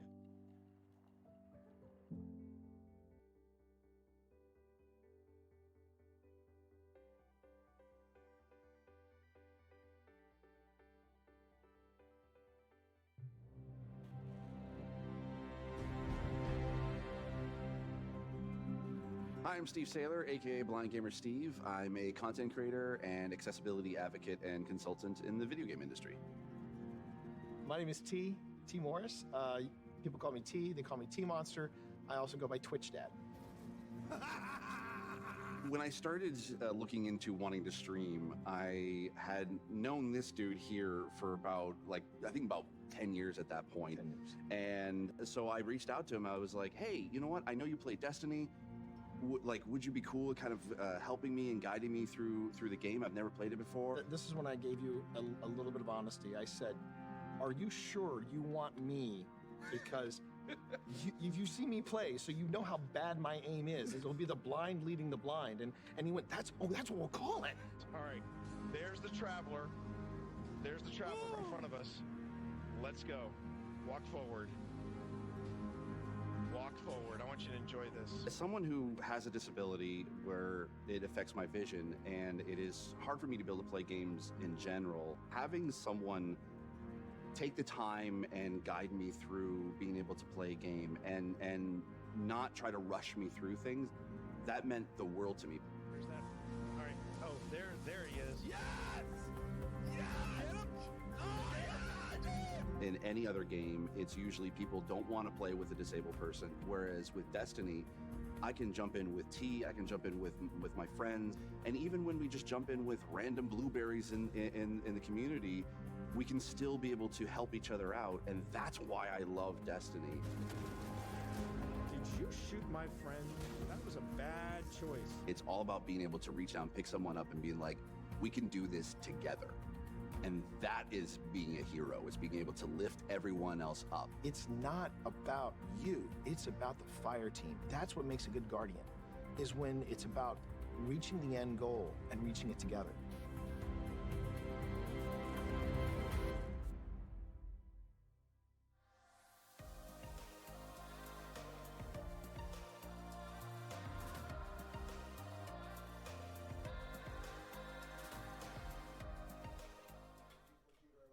Still going off in there, Tina? I'm going to hand you the cat balls, if that's cool. I would like the cat balls. Someone needs some cat balls. What was that? What was that? Someone needs some cat balls. You have. What is that? What is that? Do you hear that, Pip? It's a very wow. Hang on. Still one of the best EVPs we ever caught. It sounds like a rushed whisper. Someone needs some cat balls. Yeah, I thought Still one of the best EVPs we ever caught. Still one of the best EVPs we ever caught live on stream. So just so you see, we have an unexpected guest. That is Hicks. And yeah. Here but Benedict he's gotten his meds, and he's also got his pumpkin. He is chowing down. So I think we're all good. I'm going to leave the door closed for a little bit. How you doing, everybody? Nice to be back. Nice to be back, everyone. This is the second half of issue 16 of the Grim Gazette. Issue 16 of the Grim Gazette, and I am your host, T. Morris. Call me T Monster, or Twitch Dad, and I represent Old Spirits Investigations. We are a small but scrappy and mighty paranormal group based out of Northern Virginia, started by myself and Phil Rossi. We have an investigation reality documentary show, something. We have a YouTube series, and it's called Old Spirits. So if you want to find out more about what we do, how we do, and where we have been, this is where you want to go. And this is our weekly paranormal magazine where I do weird news. I talk about paranormal analysis. I look at some clips on YouTube or on Twitter or on Instagram or on Tickety Talk, and I go, hi, as I did tonight. I'm the one with the coat hanger is still kind of, I'm like, I'm not if that is truly paranormal, that is got to be one of the most bored ghosts I've ever seen, ever captured on video. Really, really. I bet zero regrets. I bet. Anyway, thank you all so much for being here. And you're just hanging out for a couple minutes. Well, that's okay, Caribou, because right now we're in the second half of the Grim Gazette, where I go into the paranormal deep dive. And the paranormal deep dive is where I have a topic, I have a subject, something that is happening in paranormal circles, and I do a deep dive into what it's all about. And this week we are going to be talking about PENNHURST, the PENNHURST PARACON of 2024, because that was this past weekend. Went to the PENNHURST PARACON. It is just outside of Philadelphia, and it is actually held on the site of PENNHURST. Now, in previous footage review shows, you've seen me standing in line, getting ready to get into PENNHURST PARACON, and you know that this is an event that happens on site of the PENNHURST Asylum. Now, I don't think this is a relatively new event, but it is a relatively new event. Basically, what happened was they had done some smaller PENNHURST Paracons, and as of last year, they just started doing them on the site of the PENNHURST Asylum. That is my most critical thought about the PENNHURST Paracon. It feels weird being on site of PENNHURST and doing a convention there. Man, does that feel weird. It does. It just feels weird to me. I feel like 1,000 eyes are watching us at all times. It's a very intense feeling. Very intense feeling. But I can talk about it because I went to PENNHURST Paracon last year, as I mentioned with the footage that I was sharing with everybody. And the first thing I want to get off the bat about PENNHURST Paracon 2024, the logistics were astounding. I mean, everything that was wrong with PENNHURST Paracon in 2023, boy, did they pivot in 2024. The organization was top notch. We walked in and it was clearly marked. General admission over here. VIP over here. RIP over here. Yeah, that was one of the other issues. They had a VIP and a super VIP. Super VIP admission, and really they had one VIP tag. So that was a huge improvement because they rebranded the super VIP. They called it RIP. So there was RIP, VIP, and then general admission. And unlike that's not. We're actually thinking about starting up a new segment on Old Spirits calling it Ghosts or Kittens, because right now you can probably just hear something rapping at my door. Yeah, it's not ghosts, it's cats. It's kittens. It's kittens. Did you leave some food behind? Because I think that's what he's eating. Let me just double check, and then I'm going to open the door for the kittens. Hold on one second.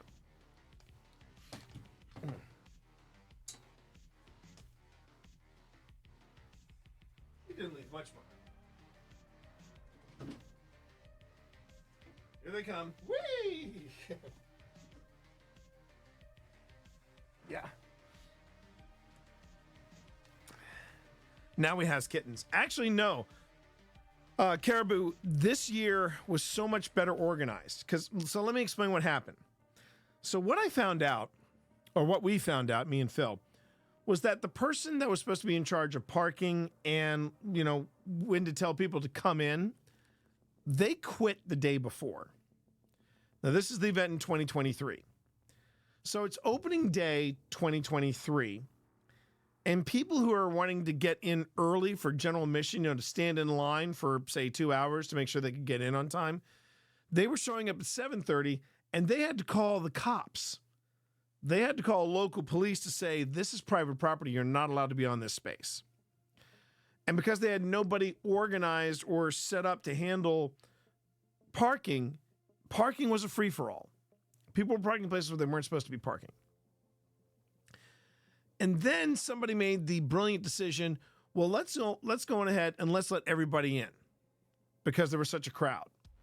So what was supposed to be one line for people to check in, well, sorry, for where there were supposed to be multiple lines for people to check in, super VIP, VIP, and general admission, it became one huge ass line.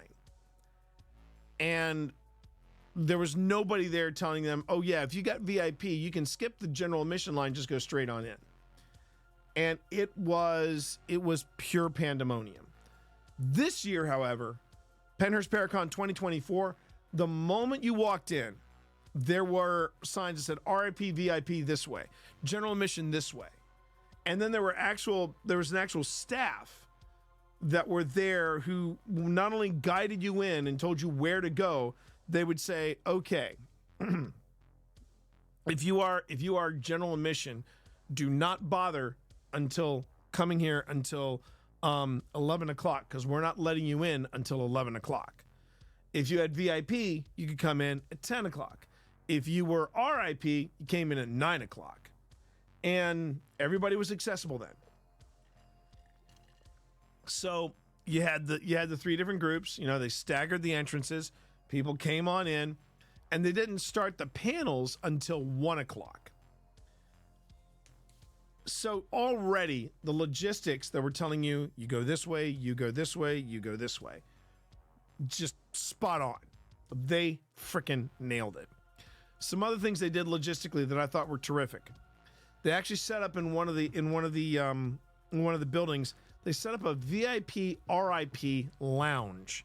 So if you had VIP or RIP, there was a place where you could go where if you wanted to grab a bite to eat and just sit down somewhere, you could. Nice big group tables in case you wanted to make some new friends. It was really, really nice. So that was another big plus was the VIP RIP lounge. I've done 2 years at the PENNHURST PARACON with VIP. And that's been nice. That's been really nice. The way they had the lines set up for the different guests, again, handled really well, better than last year. They now I cannot fault PENNHURST PARACON for what happened with Project Fear last year. Nobody expected Project Fear to be as big as they were because they had literally just been canceled the week of PENNHURST PARACON. They got there and they were freaking rock stars. And their line was huge.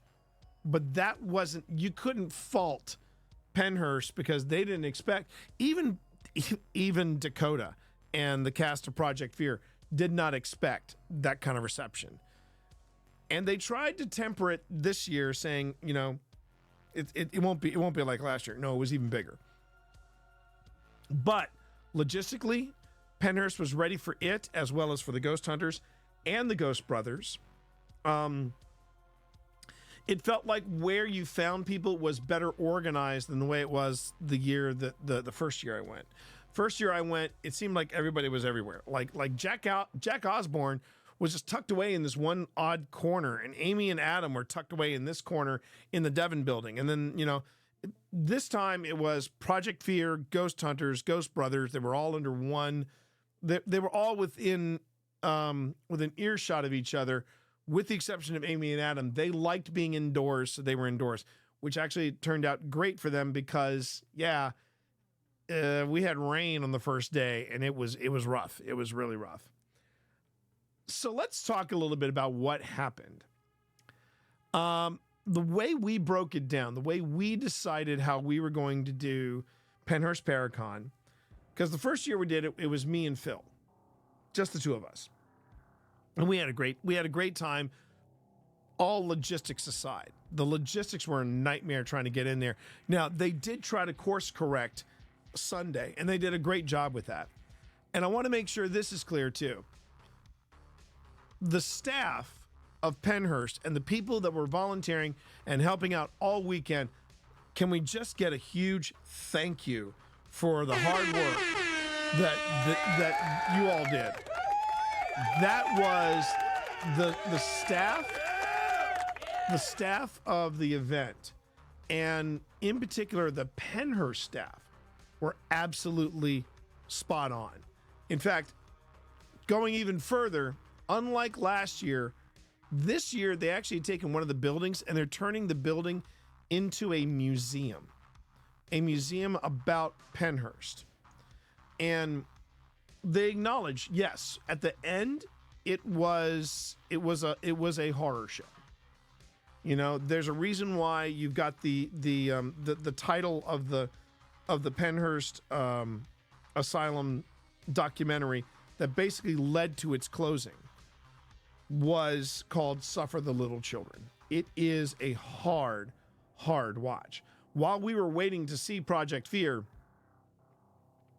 Pip watched the documentary while we were standing in line, and it was getting her like in the core. It's a tough watch. But what we all found out from the staff that were manning the museum, Pennhurst wasn't always like that. Everybody remembers Pennhurst for the way it was when it was closed. But before then, it was a very different place. In fact, people loved it. It helped a lot of people. When it's like many asylums, when it started out, one, it wasn't considered an asylum. It was considered an academy, a school of sorts that were supposed to help people that had learning disabilities, reading disabilities, what have you. It was supposed to guide them into a better direction. And before they reached the point that they reached in the 80s, when it first opened and for many decades, it was a beloved location. They were held in the highest regards for the good work that they did. But around the 50s, 60s, 70s, that was when people were saying, well, could we do it cheaper? Could we do it for cheaper? Could we do it for cheaper? And as early as the 40s, people that didn't want to deal with a troublesome family member would literally drive up, drop somebody off, and then leave them. And then that became almost habitual. And it's chilling to talk about. And that's kind of the vibe that I was picking up this time. There were people that once they were left in Pennhurst, they didn't have any interaction. No interaction with the outside world. No interaction with anyone other than hospital staff. They didn't get visitors, nothing. It was, near the end, it was a menagerie of cruelty. That's the best way to describe it. And I think that was kind of the vibe that at least Pip was picking up, where she was like, these people would just be dumped here. And now suddenly here they are, they're still here. They're still here in some way. They are still here, and now all these people are here, and they're laughing, and they're talking to them, and they're reaching out to them, and they're probably terrified because they don't know how to handle that, or they're wondering, why are all these people suddenly here, and why are they coming into where we live, and you can speculate till the cows come home. But that is the thing about Pennhurst that makes it such a unique event, but also a very intense event, is the fact that you're not just talking about this place and talking about paranormal investigation and how to do it at Pennhurst and all this stuff. You're there. You're actually on the property. And unfortunately, the live stream both on YouTube and Twitch ended early, but I did film it. And I'm going to talk about that in a second, but they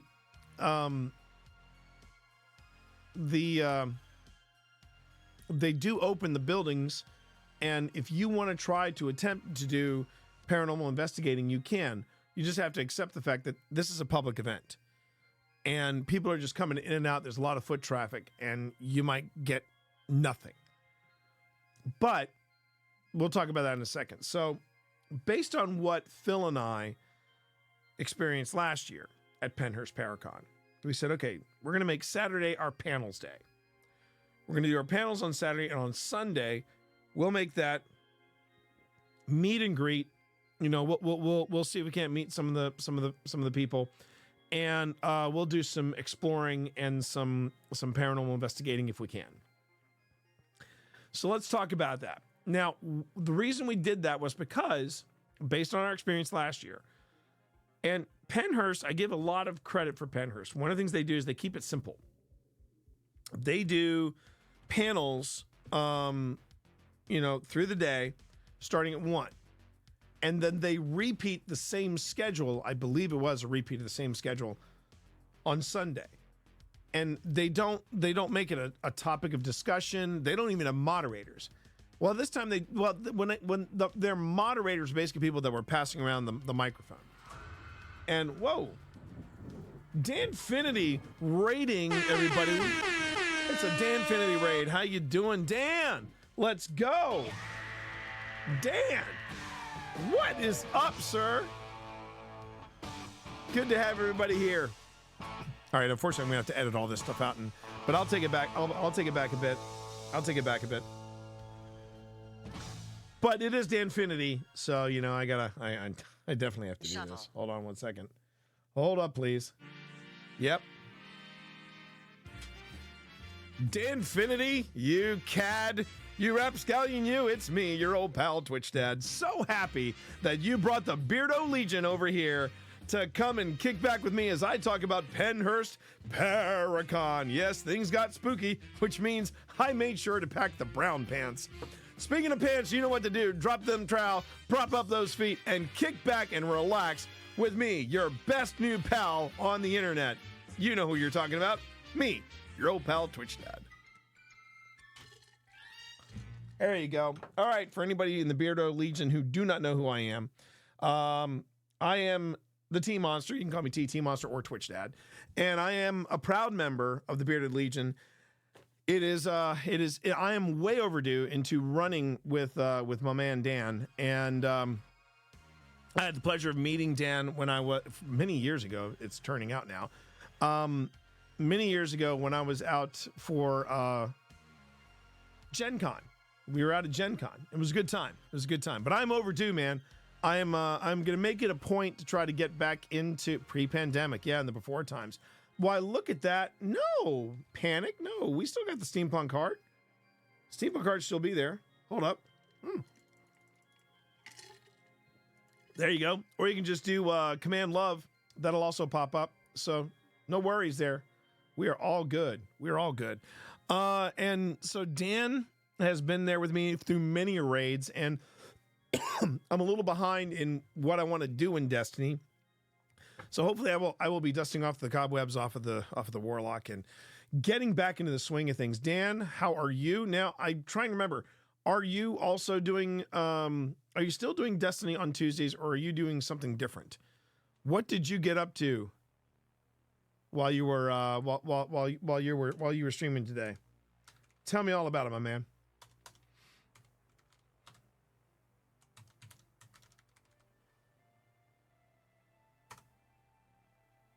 There you go. Oh my God. Let's go. Let's go, man. Knee deep in wedding plans. Can I get some love and some hype in chat for Danfinity? That is awesome. Did some Destiny housekeeping. Nicely done. Okay.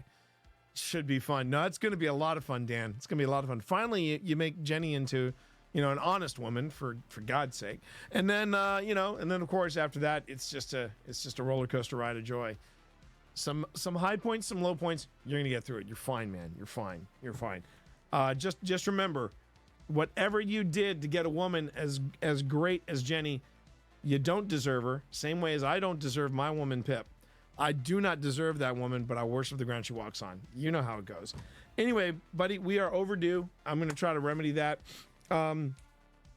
Definitely after the final shape drops. So yeah, let's fix that, shall we? Let's fix that. Everybody, please give Dan a follow. He is the man with a plan, and I love him dearly, and he has been very good to me in the accomplishments that I've made in Destiny. So we're gonna go on ahead. I'm gonna back up a bit. What you came in on, Dan, just so you know, for everybody from the Bearded Legion, I was talking about PENNHURST PARACON. This is a paranormal convention, just like a sci-fi convention, but for the paranormal, because I do a lot of paranormal stuff on here. I do live ghost hunts, I do footage analysis, and I'm doing the Grim Gazette. The Grim Gazette is my spooky magazine that I do every Tuesday starting at 6. I do that here. It's weird news, some paranormal debunks, some paranormal analysis of clips off of the internet, and then I do a deep dive. And my deep dive is currently, you take care of yourself, Dan. Have a good night. Is a paranormal deep dive into my experience at PENNHURST PARACON. So, as I was saying, the way they do the panels at PENNHURST PARACON is they are all like open Q&A. There's no subject. There's nothing, pertaining to, how is the best way to organize a private investigation? Nothing like that. It is open Q&A with the audience. If they have moderators, their job is just to make sure that the microphone is getting passed around and people are getting to ask their questions. That's it. And the way they do things is they keep it simple. Instead of starting at 11, which was general admission when everybody would come in, they went on ahead and they said, okay, we're going to do panels starting at 1. By then, everybody who wants to be here for the day is here. And then at 1 o'clock, we have the first panel, and then another one at 2, 3, 4, and then we wrap up the day at 5. So, and then they just basically take that same schedule and repeat it in case you missed it Saturday. You do it on Sunday. So we said Saturday was going to be panel day, and it went Ghost Brothers, Ghost Hunters, Project Fear, and then finally it closed with Kindred Spirits. So let's talk about the Ghost Brothers. If you're unaware of who the Ghost Brothers are Dalen, Jawan, and Marcus. And if you want to see any of these talks, I live streamed all of them. So you can find them under our live cast over at Old Spirits Investigations on YouTube. I also stream them on Twitch. So you should be able to stream them on Twitch or see them as VODs on Twitch. But you'll definitely be able to find them at Old Spirits Investigations. So one of the things that they came clean about, and I did not know this, and I consider myself a big old fan of the Ghost Brothers. What was happening was that Dalen, Jawan, Marcus, and some rando white dude they were teaming up with who was a hardcore skeptic. The four of them did a video on YouTube, posted it on Dalen's channel, and it sat there for 5 years. And then, out of the blue, 5 years, one video, and out of the blue, Discovery calls Dalen and says, we're looking to do a show where it is paranormal investigation, but the twist is that instead of it being, white people, we want to do one with people of color. So would you be interested in doing this, provided you are a professional paranormal investigator? And Dalen was like, of course I'm a professional paranormal investigator. I would love to talk to you further about this. So right after the Discovery Channel got off the phone with Dalen, he immediately calls Jawan, and he goes, Jawan, you're going to get a phone call from somebody. If they ask you if you're a you are a professional paranormal investigator, you say yes. This is what they're telling everybody. This is their opening statement, story, what have you, to everybody in the house. They're saying, if someone asks if you're a professional paranormal investigator, just say yes. He then repeats the same message to Marcus, and sure enough, Jawan's phone rings, and it's like, hi, I'm so-and-so from Discovery Channel. I just want to know, are you a professional paranormal investigator? And Juwan was like, yes, I am. When they called Marcus, Marcus went one step further and was like, are you kidding? I just got back from a paranormal investigation. Come on. So when you watch the premiere episode of Ghost Brothers, that was Juwan, Dalen, and Marcus's second paranormal investigation ever. So you talk about faking it till you make it. They nailed it.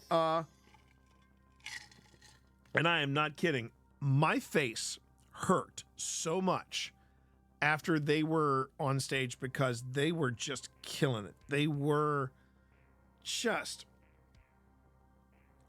completely unhinged. They were telling some of the best stories from stuff behind the scenes, just stuff from their lifestyle. I mean, it was hysterical. They were absolutely unhinged, and I just ate up every minute of it.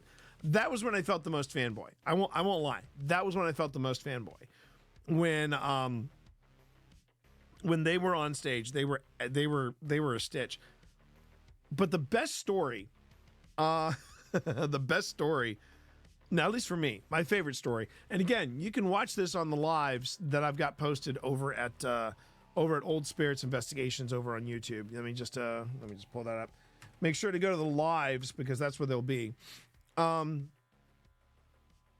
But one of the best stories that they told was Dalen's mom is a pastor, and he was never sure where she stood on him doing this thing, and it was some big family dinner, and Dalen was in there with his mom, and he was saying, "Now, Mom, come on, you got to be proud of me for everything we've accomplished because we have no idea what we are doing." And he said his mom stopped, looked at him and said, "You are absolutely right, Dalen. I am extremely proud of what you have accomplished because you really don't know what you're doing. If you did know what you're doing, you wouldn't be doing what you're doing in the first place." And then she left the room, leaving him in the kitchen to ponder those words. And I mean, damn, son, damn, that was just absolutely hardcore. I suggest you let that one marinate. I mean, wow. The ultimate mic drop. So that was the Ghost Brothers. They were incredible. They were an absolute joy. Then the Ghost Hunters, the Ghost Hunters were late. They got held up. And they were held up because their line was that big of people just coming in just to say hey and get signatures and things like that. When they finally did get there, there was basically a change had occurred for the poor guy running sound. The Ghost Brothers were 3 guys on mics. 3 guys.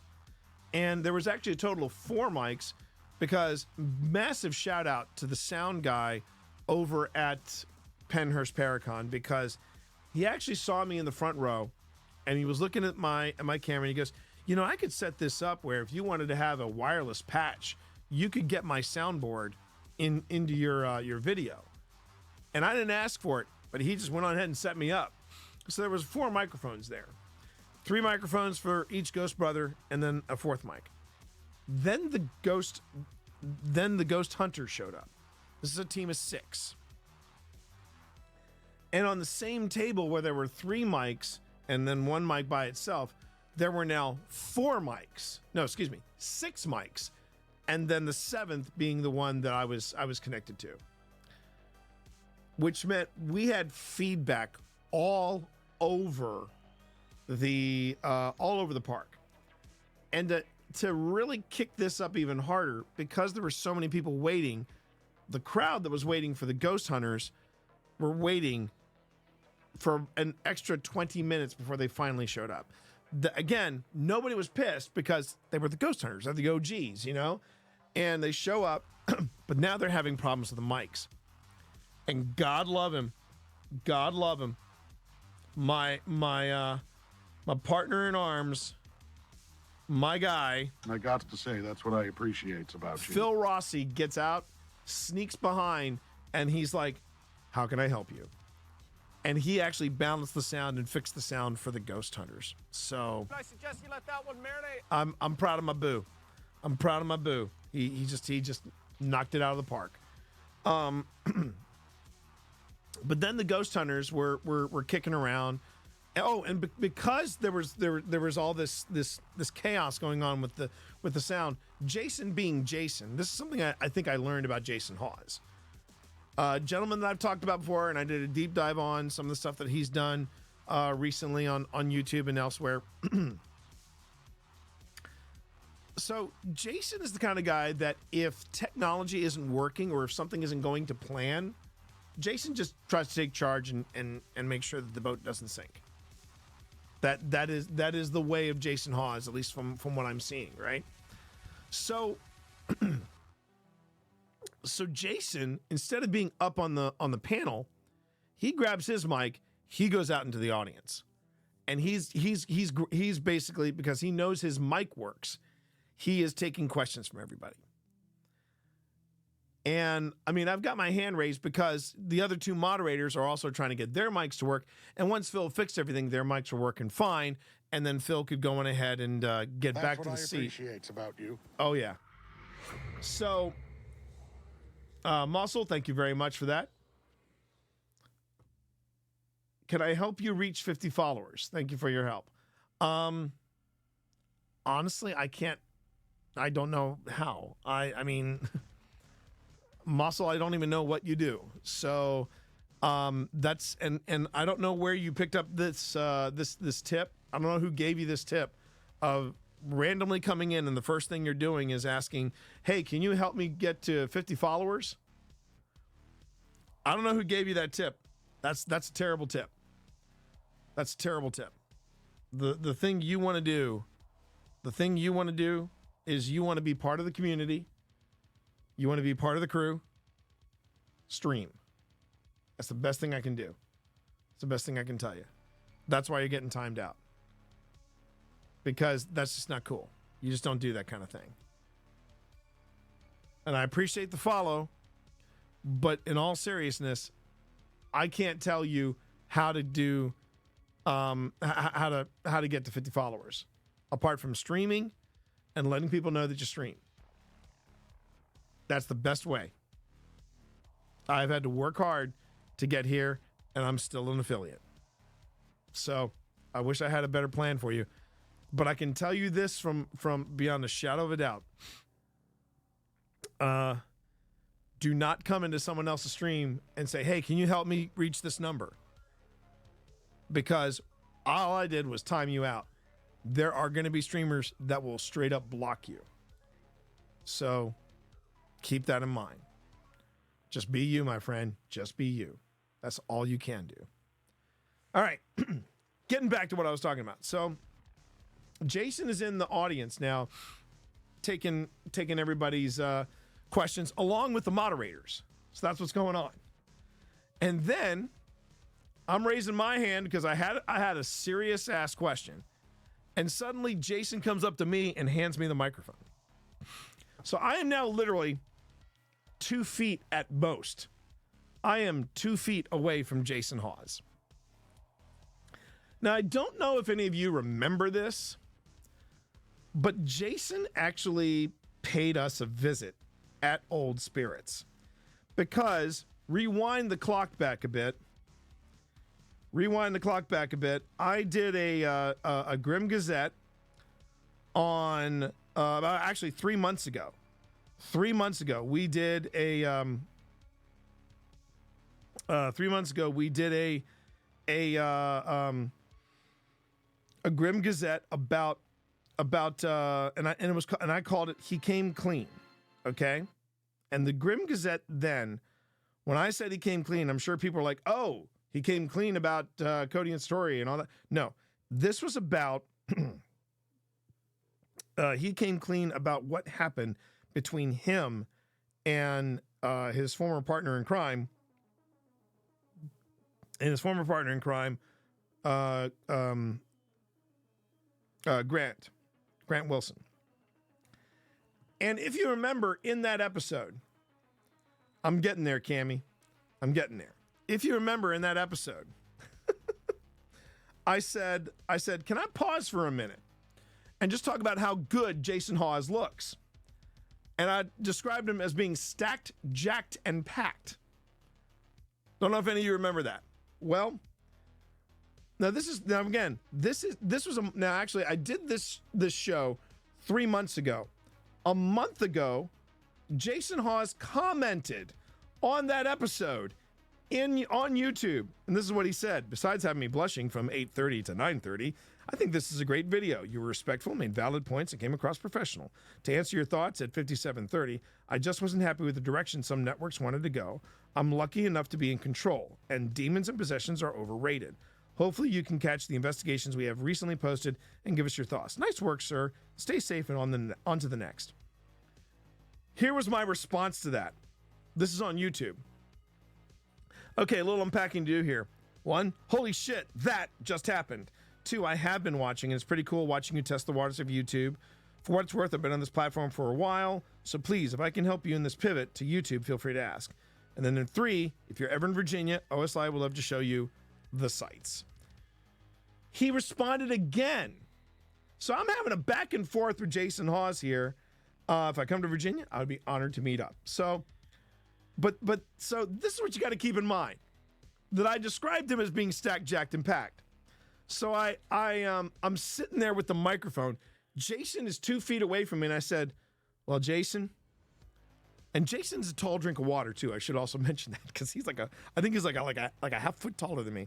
And I said, well, Jason, I didn't expect you to be the one to hand me the microphone and to be this close to you. So I can now finally say to your face, and I stand up and I look at him, and he's looking at me with this warning. And I said, it's really nice to see that you're still keeping it stacked, jacked, and packed. He loses it. He starts laughing, and then, and he goes, okay. So here's what happened, everybody. And he tells the story from his perspective. He apparently was just randomly going through the rabbit warren that is YouTube, saw the video that I did on the Grim Gazette, and just decided he'd watch. And then he said, and then about 8 minutes in, this guy starts, he's blushing. He's making me blush because, he's talking about how great shape I'm in, and I just went, and then I shout out to everybody, and it's all on the live. It is all on the live. You can see it. And at one point, I can't remember what was said, but I then went on ahead and asked, I can't remember what happened. Yeah, I remember what happened. I asked the question. The question I had to them was, and again, I talked about Beardo. I talked about Beardo Gets Scared, and I said, Beardo had a show recently where he was talking about the pendulum swinging the opposite way, where instead of everything being a demon, everything being a possession, the stuff you see with Twin Paranormal, the stuff you see over the top with Mindseed and Laney and Ben, suddenly there's a shift where things are swinging over to the other side, and people are going, I think I want to see something where it's legit. People like Amy's Crypt, Paranormal Quest, and so on. And Jason gave me this. He gave me his answer, and that's when I looked out at the crowd and I just went, "My man crush deepens." And I mean, I was making him feeling very uncomfortable, but I was playing into the shtick, okay? Because I could tell that Jason was kind of tracking with it, as far as I know. Well, then later on, though, in the panel, Steve Gonsalves says, he points to me and he goes, "See, you think, sir, that Jason here's big, strong, tough guy, stacked, jacked, and whatever, as you said. I mean, I got something to tell you. If you put a fuzzy animal in front of me, you put a kid in trouble, man. He's just a crunchy shell with a creamy nougat inside." And from my seat, I said at the top of my lungs, "My man crush deepens even more." And everyone on the panel is losing their shit. Jason is looking at me, trying to size me up. But at that point, he fist bumped me. And That's what I appreciate about you. And I'm gonna come back to this. And the rest of the panel was just terrific. It was a really good panel, really solid panel, and it was just great seeing if I scared anybody there, I don't think it was Jason Hawes that I scared. I think the one I scared the most was so Dave Tango came up on stage, and I a couple nights before I just did a rewatch of Dune, and Dave Tango has this super thick. This is Saturday. I'm actually talking about Saturday, right? But Dave Tango has this super thick, solid beard now. It's not like it's not like this kind of beard. It was like out to here, and he looked like Oscar Isaacs from Dune. He looked like Duke Leto Atreides. He comes on and everybody's exclaiming the beard, and I just finally went, Atreides! Atreides! I mean, he probably thought I was freaking out. But anyway, okay, no problems there, secondhand. You made an executive call. I totally get it. I didn't see any of his responses, but probably not the best way to introduce yourself to a new stream. Anyway, so back to it. So the Ghost Hunters were kind of truncated on Saturday, but they killed it. They killed it. It was a great panel. And then we get to Project Fear. And Project Fear were absolutely just as dynamic, just as affable, and just as charming as they were last year. As a matter of fact, when they got settled in, and you hear me again, you hear me on the video. I shout out to them, welcome back home from the UK. And Chelsea, you'll actually see Chelsea on our video do this. Oh, like that, because she remembered that me and Phil sat up front and streamed everything. They kept giving us nods and everything when they would do something. And they were like, don't record that. And I said, and I had to go, dude, I'm live streaming. So awkward. But they were great. No, Project Fear was great. In fact, they were so good that, and I forgot to mention this too. Not only was it Phil and myself, it was Phil, myself, Pip, Tina, and Phil's girls. So it was like a tiny extended family affair. And the girls, Tina and Bren, they both went back to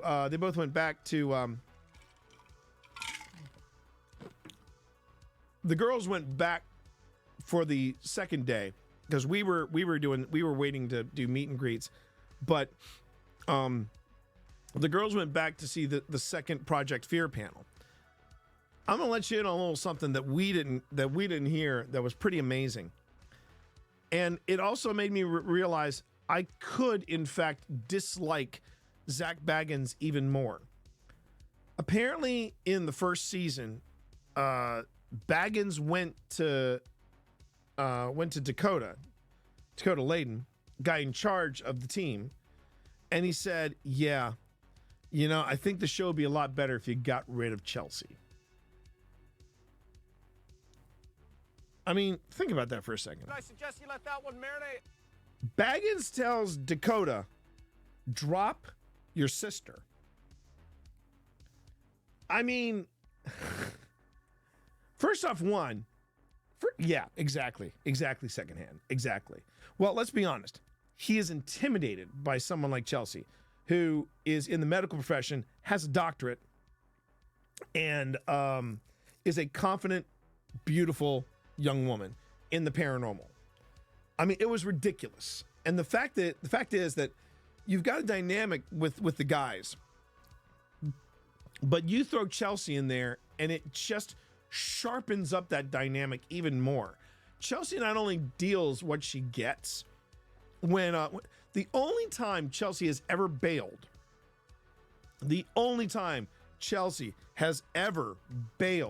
from an investigation, it was at Crescent, and it was because she threw out her back when a bat tried to dive bomb them, you know?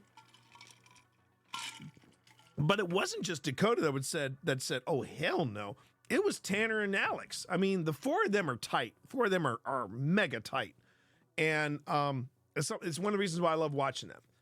I mean, and I still, and now, I remember telling you all I was going to ask the question about, do I ever feel like they're underestimated as paranormal investigators? I never got a chance to ask them any question. And I was actually told by Phil and Tina and Pip, they didn't like the tone of the question. It could easily have been misconstrued as something negative when I wanted to be something positive. I was ready to reword it, but I never got a chance to ask that question. But the Project Fear team were absolutely brilliant as always. Just great individuals. Just a hell of fun. Again, my face hurt from all the laughter, and now I can honestly say I have a wild editor crush on Dakota, and also a bit of envy, because they just got, like I said, they just got back from the UK. They have enough footage to last through, not up to, but through 2025. And, you know, well, pitter patter, let's get at her. That's pretty freaking amazing. That's pretty freaking amazing. And as an editor, I respect that. And I think that was their first trip to the UK. And they, one of the places they went to, I think it was Chattingham Castle. I believe Amy's Crypt has been there, and now Project Fear went there. So I have a feeling it's gonna be ridiculously fun. Okay, you're gonna call it a night. Okay, Cammie, thanks for hanging out with us. We appreciate it. Love you. Have a good night. That then the entire first panel, day of panels, ended with Kindred Spirits, and that was Amy Bruni and Adam Berry, and they were fine. They were delightful. They were Amy and Adam. You know, it's the Amy and Adam show, and they're delightful. I will say, I think the biggest takeaway I had from the Kindred Spirits panel is Amy is trying to. She's trying to get the best of both worlds. She wants to do a Disney trip, but do an investigation of Walt Disney's former apartment, both at Disney World and in Disneyland. I respect the hustle, but unfortunately, I don't think she's going to get that. Yeah. That kind of access, I don't think is possible. But anyway. But Amy and Adam were awesome. And that was when Amy was talking a little bit about this thing that she's launching called the Paranormal Circle. And because we were there, we could actually jump ahead of the, if we signed up for the Paranormal Circle, we could go on ahead and we could sidestep the waiting list and just get access. So we're like, okay. And I looked at Pip looked at me, and I was like, well, what do you think? And we said, sure. So we decided that we were going to do it. Then we saw what was the Paranormal Circle, and wow. I understand why there was a waiting list for it. And it's pretty exciting. There's like, you know, discounts from Ghost Stop, there's discounts from their Strange Escapes plans, and you know, live sit downs with Amy and Adam, you know, online. And I'm like, this is pretty freaking cool. And so, yeah, I was all in for it. Plus we got a free pin. We got a nice little lapel pin. We each got lapel pins. I'm like, oh, okay, even better. And it had a nice little steampunk vibe happening. I was like, okay, cool. And then that pretty much wrapped up our Saturday. Saturday was, you know, again, all about the panels, and we were done. We were done by Saturday. So, you know, we didn't feel like exploring or anything like that. We were just like, let's just get back to the house. Let's just chill out. And let's get some rest. And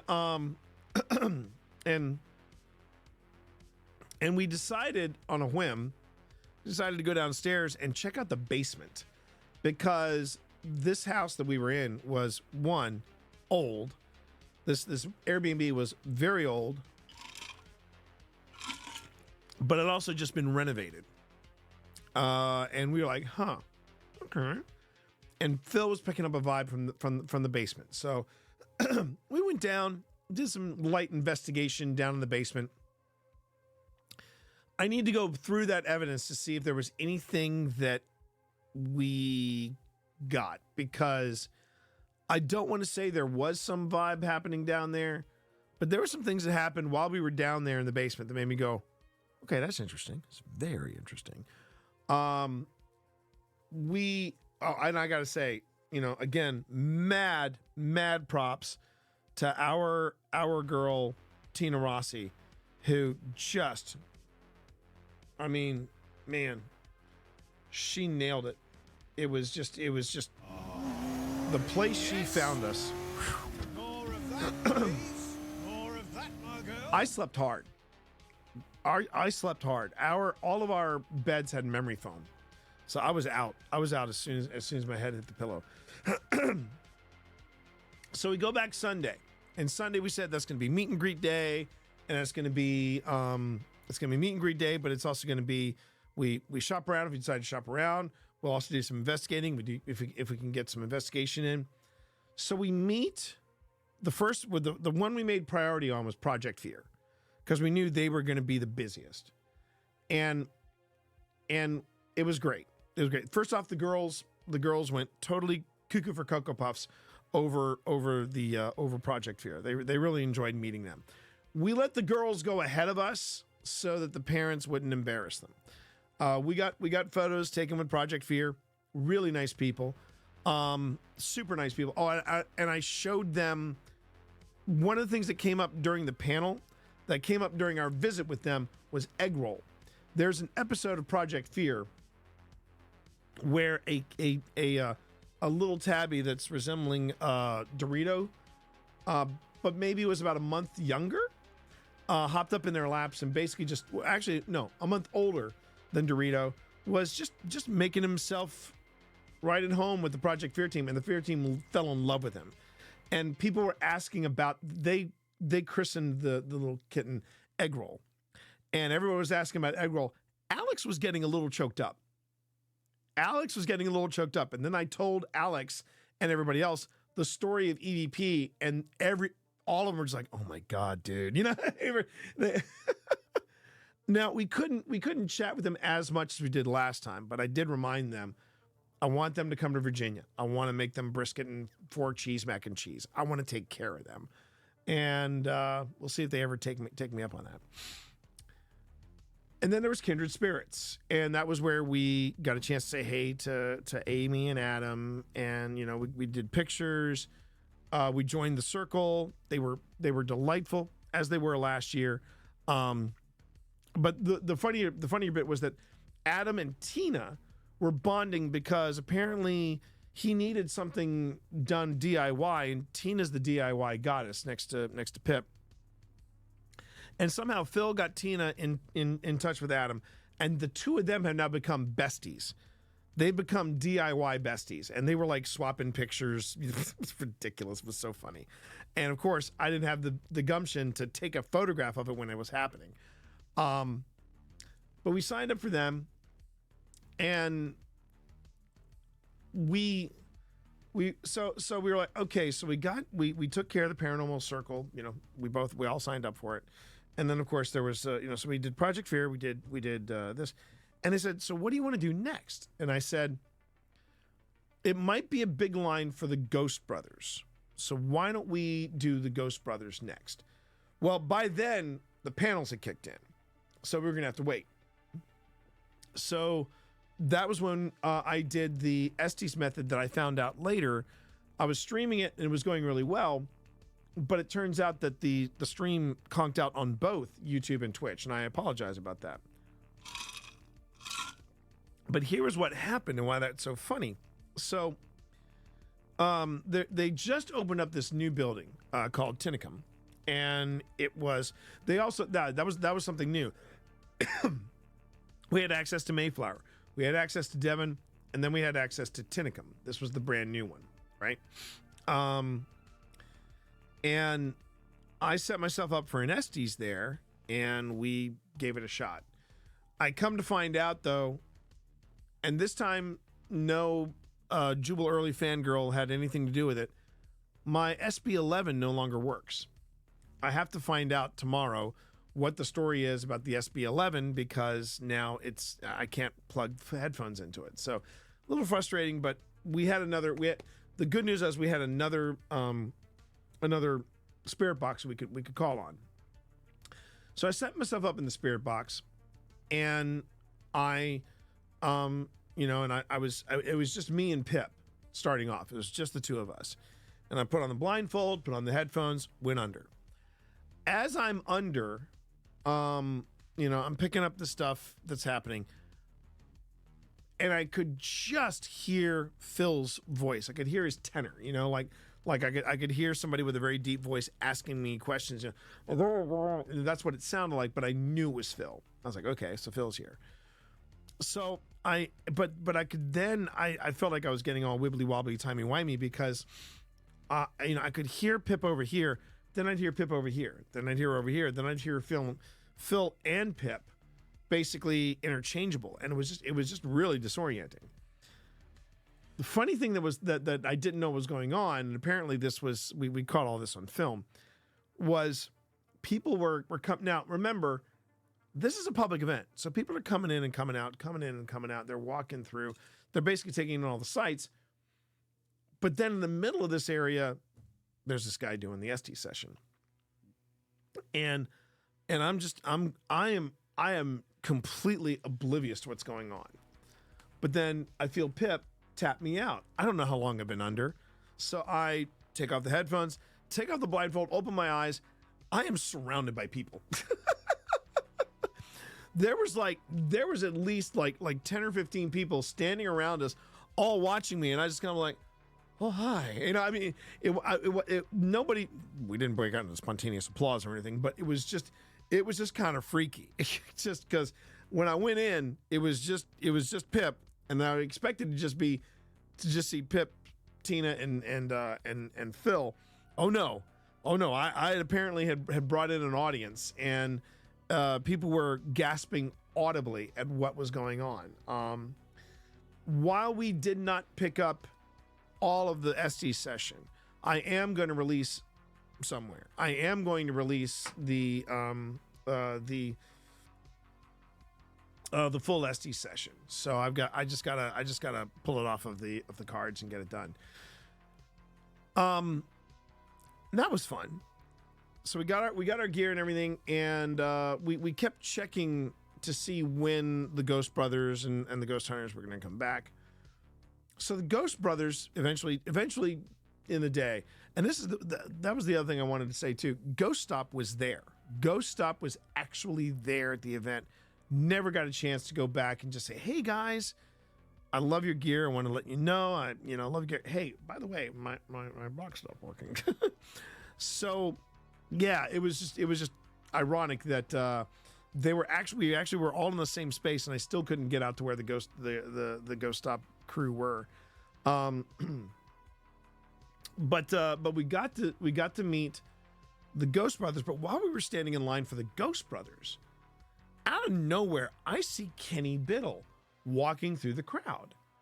Now, for those of you who are in my audience or you're watching on YouTube, and you recognize the name Kenny Biddle. Kenny Biddle is the guy that does the magazine. I believe it's the magazine Skeptic Inquirer, and he is a skeptic. He is not a cynic, but he is a skeptic. And he and Jason are best buds, and he just came in to say hey to everybody. And I see him and I go, Kenny Biddle? And he goes, yeah.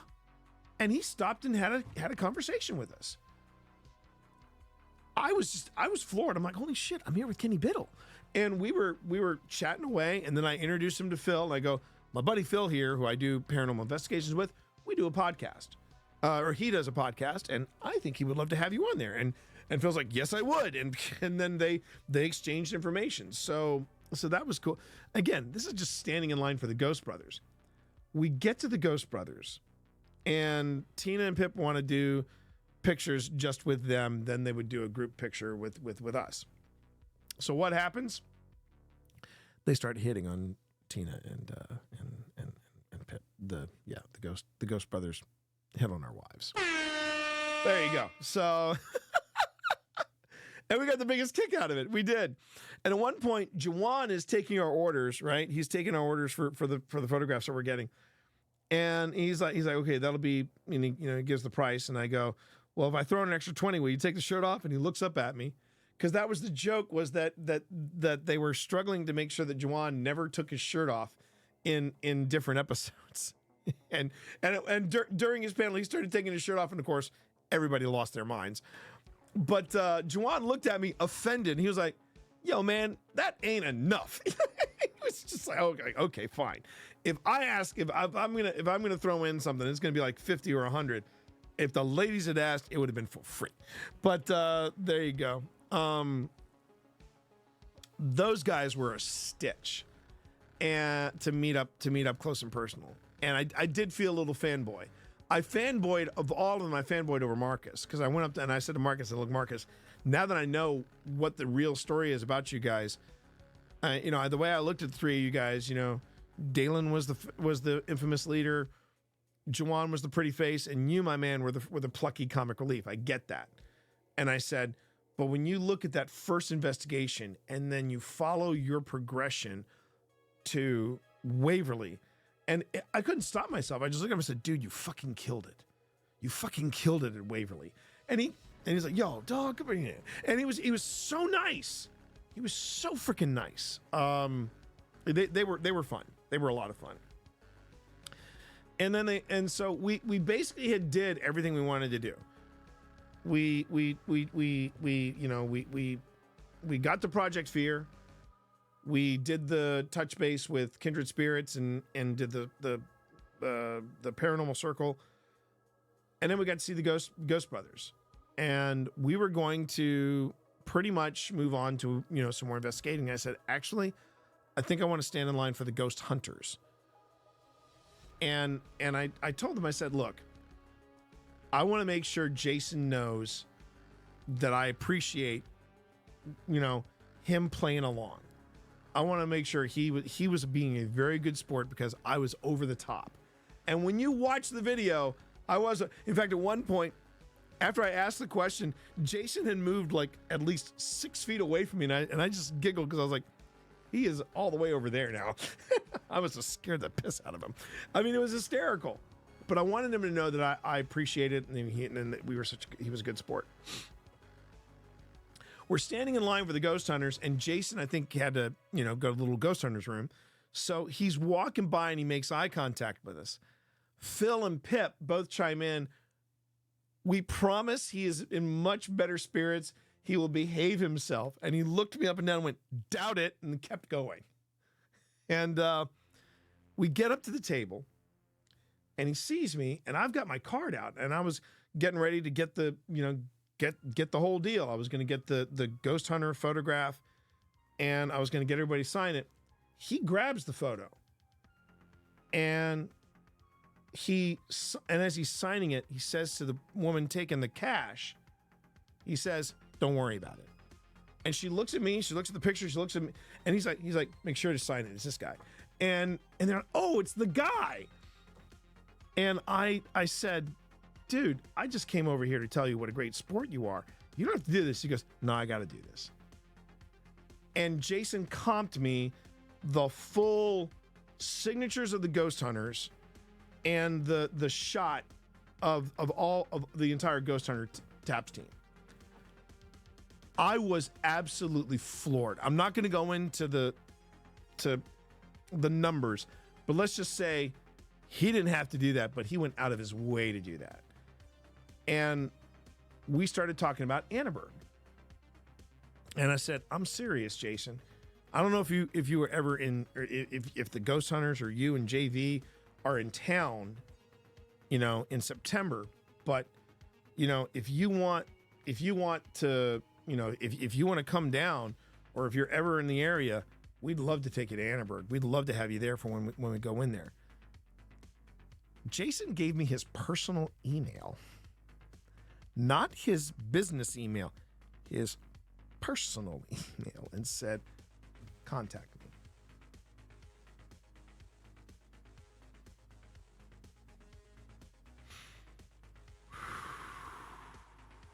I suggest you let that one marinate. I'm still marinating that. Okay? And I was just blown away by the fact that my shtick made that kind of impression, because Jason was a super. He was just the best of sports. And after that, we then met Chris Williams, and we had a real heart-to-heart, because when I asked the question about the pendulum swinging, I remembered Chris was behind Jason doing this, because she was like, "Yeah, I'm done with it. I'm done with demons. I'm done with it." And she could not have been nicer. I know she comes across a little standoffish, I think, sometimes online, but she was so delightful in person. Just really, really nice. And our day ended. Well, no, hang on. Sorry. So we did a couple other investigations, in the buildings, and then we called it a day. So we find a cafe, and we have a really nice dinner. Pip and I are kind of vacillating on whether or not we're going to spend the night or if we're going to just drive home. And then two guys come up to our table and say, "Hey, are you guys Old Spirits Investigations?" I thought Phil was going to pass out. I truly believed Phil thought he was going to pass out. This guy remembered us from the last year when Phil and I were standing in line with these guys at for Amy and Adam and their meet and greet, and they had just formed a group, and they wanted advice on where to start. And I was like, "This is what we're working for. This is what we're working for, right?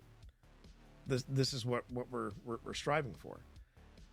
And he gave his advice. I gave my advice. We exchanged contact info, and he was like, "Yeah, we're planning to come back here and do a private investigation at PENNHURST. If you guys want in, we'll put you at the top of the list." And we were just like, "Absolutely." I would love to tackle PENNHURST. I just know it's going to be a little more intense because it's not going to be during the day.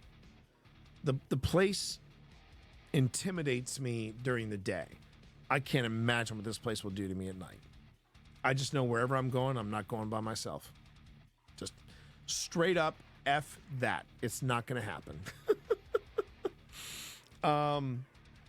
So anyway, so that happens, and then we head home. Now, while all this is going on, while this entire PENNHURST PARACON is going on, I have finally met, because she had flown out all the way from LA. She had flown all the way out here to the East Coast, and she was actually turning it into a paranormal weekend. She did the PENNHURST PARACON, and then she was going to end with things doing some stuff in Gettysburg. It was Holly Weird Paranormal. And if you don't know who Holly Weird Paranormal is, let me just go ahead and pull up that, because they have got a hella good podcast that you should be listening to. And there it is. Holly Weird Paranormal, a true crime and paranormal podcast. Yep, this is them. Let's see if I can just pull them up. There it is. So this is Holly Weird Paranormal right here.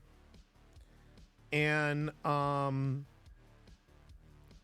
they are an absolute riot. Actually, you should recognize Holly Weird because, well, her name is Tammy. Tammy has been on the Grim Gazette before, because if you remember, I did a news story, I believe a week or two ago, where I talked about a TikTok paranormal investigation, something or other, that went horribly, horribly wrong. Well, she was the one that we used her clip and her coverage of it. And we met finally face to face, but we kept missing each other during PARACON. So then, but we had exchanged numbers, and I said, "So what are you doing tonight?" She goes, "Well, I'm doing something at 8 o'clock in Gettysburg." And I said, "Well, would you like to get together for dinner?" So Pip and I, after we'd gotten back the night before, and hey, Walker, how are you? After we got back, we then drove back up to Pennsylvania, and Phil met us up there. We met her in Gettysburg, and we sat down. We had dinner. We sat down after we had battled all traffic and everything, we finally got together at like 6:45. We shut down the tavern we were in. We were talking hardcore paranormal. It just, there was never a lull in the conversation. And everything that I could have hoped was surpassed. She is absolutely delightful. And we're trying to convince her to come out for Annaberg. But she was amazing. Tammy was absolutely amazing. So do yourself a favor. They're Holly Weird Paranormal. Follow them. The reason it says I'm not following is because I'm not logged in. So that's the thing. I am, trust me, I am following. But she and her partner are absolutely amazing. Her podcast partner, not her partner. She's a dog person too, so she and Phil were bonding on that. But she loved the fact that we had a cat named EVP. And have they read Podcasting for Dummies? Yeah, I hear you. No, actually, we knew each other. We clicked when we actually met through TikTok, and that was actually how our PENNHURST PARACON weekend ended. Was last night when we road tripped out to Gettysburg to have dinner with her, and it wound up being like a 3-hour extravaganza, just us sitting down, just chewing the fat with her, and she was absolutely amazing. She was absolutely amazing. Tammy Chavez, that's her name. Do yourself a favor. And no, I'm not doing that. Hell no. Hard no. No. But do yourself a favor. Check out Holly Weird Paranormal. They're absolutely amazing. I love them dearly. Yeah, Tammy was all that in a bag of chips. All that in a bag of chips. Which brings me to what I wanted to come full circle about this. It's really, really cool when you meet people that you respect and you meet people that you admire, and they wound up not being dicks. You know, I mean, the Ghost Brothers, Project Fear, Amy and Adam, the entire Ghost Hunter crew. What amazing people. Absolutely amazing people. And yeah, I'm going to fight for this. It sucks that I'm in the position that I'm in, but I am not going to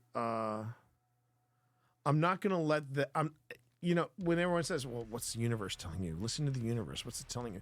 It's telling me that I had an amazing time this weekend. And that the people that I have met through the paranormal and the friends like Walker that you know are now making that jump with me from podcasting to the paranormal.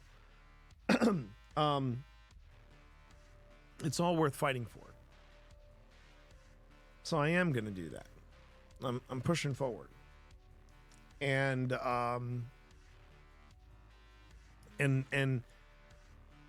you know, if you get a chance, if you get a chance to do the PENNHURST PARACON, I highly recommend it. This was an amazing experience. And I didn't think it could get any better than last year's, apart from the logistics, of course. But they took care of the logistics. And I thought, well, anything beyond this is going to be just, icing on the cake. But man, that cake was amazing. It really, they just knocked it out of the park. I cannot stress that enough. This was an astounding experience. It was great being able to meet Kenny Biddle, Tammy, Jason, everybody, all these wonderful people in the paranormal.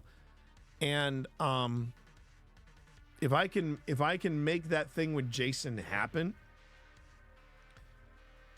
I'm going to make it happen. But one thing at a time. I'm going to sit down with Jason, send him photographs and a write-up and go, so what do you think? And I'm going to just hope, crossing fingers, I'm going to hope that, what's June, July, August, 4 months advance notice might be enough to book this. But we're going to cross our fingers and, slaughter a couple of chickens and hope for the best. But even if it isn't Annenberg, if it's something else, yeah, sure, absolutely. We'll make it happen. We'll make it happen. On that note, everybody, I think we're going to wrap up this episode, this issue of the Grim Gazette, issue number 16.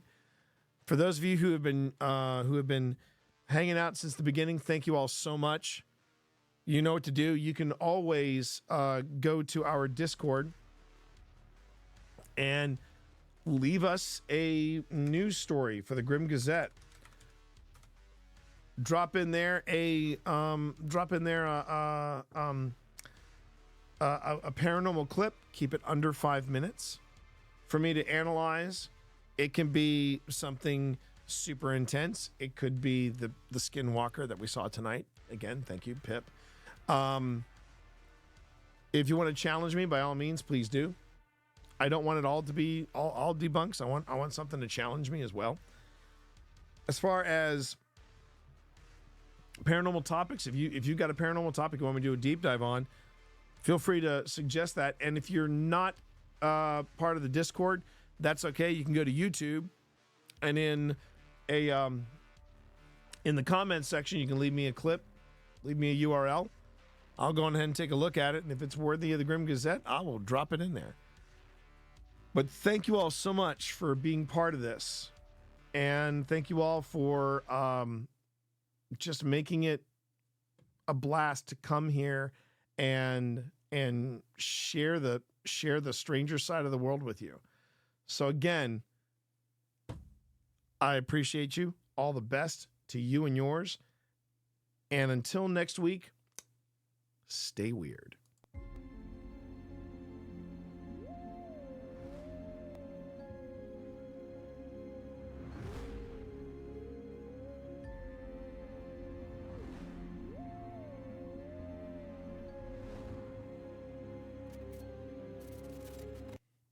So I should say real quick, everybody, I should say that I actually picked up a sticker. So Chris Williams does a lot of bric-a-brac and like crafty stuff. And it's all paranormal themed. And one of the things she had was a sticker that said "Stay Weird." And I'm like, oh, I'm getting that. And I'm going to put that on something. It's going to be on one of my bags or something like that. But yeah, this was a good episode. Thank you, everybody. Thank you so much. Walker, good to see you, my man. You've missed a lot, so you might want to check this out in a VOD or on the YouTube repeat. Lots going on. This is the post show. This stuff will not be on the Stay Weird. I'm back in time for goodbye. Yeah. But that was my Pennhurst Paracon in a nutshell, everybody. It was an absolute blast. And I'm still pondering in my head. So just so you all know, tomorrow is when I sit down, pen the email to Jason Hawes and send it off. And I'm just going to hope for the best. You know what?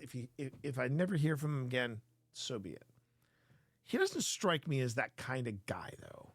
He is as he is just a blue collar roughneck kind of guy, and he was genuine. This is a very unique opportunity, to say the least. And God knows I do not want to fuck it up. God knows I do not want to do that. Thanks, secondhand. He seemed. This is the way I look at it. If this wasn't legit, he wouldn't have given me his personal email. I just pray to God that I got the email right. I think I did.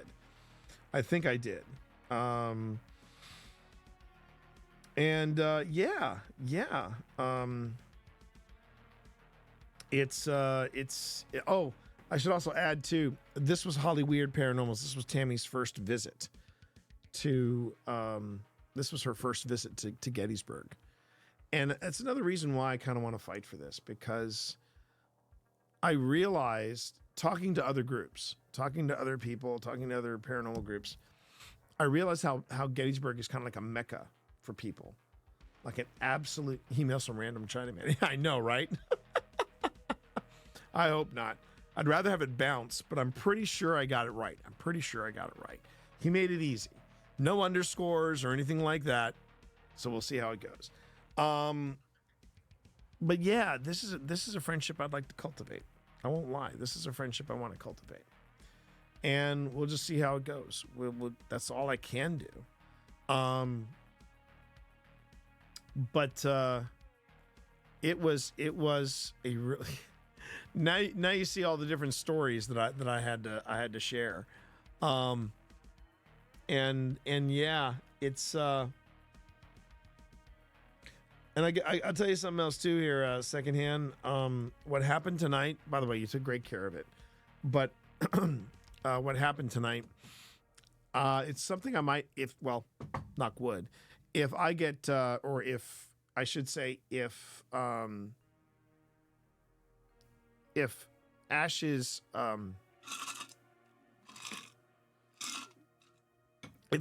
panel idea gets accepted and approved for TwitchCon, it's going to be something I'm going to talk about.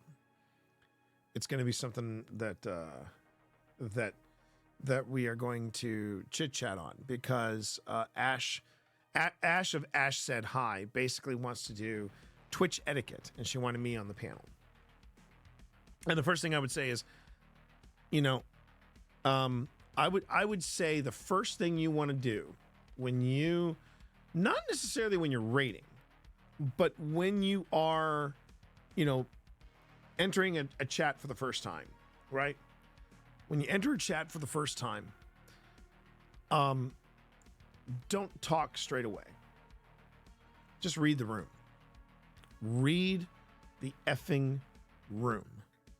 Just step back and watch. Listen to what the host is saying. Get a vibe for chat. Then introduce yourself. Or just say, "Hey, yo, what's up?" Or just something like that. But coming out of the box swinging with, "Hey, can you help me reach 50 followers? Thanks for your support." It's like, really? Who the F taught you that? Did Gary V give you that advice? Because I'm telling you right now, one, that sounds like something Gary V. Well, because if you reach 50, if I remember correctly, if you reach 50, that is one of the requirements of becoming an affiliate. Yeah, I mean, if the real thing to check the account, it could be a year old. That's fine, but if the person isn't streaming on a regular basis, and again, one of the things that because I see that he's on, people are talking about Doug, and they're like, well, yeah, he doesn't keep a schedule either. Well, yeah, he doesn't keep a schedule either, but he used to work for Google. He's a guy that has been in tech circles for a long time. He probably knows what he's doing.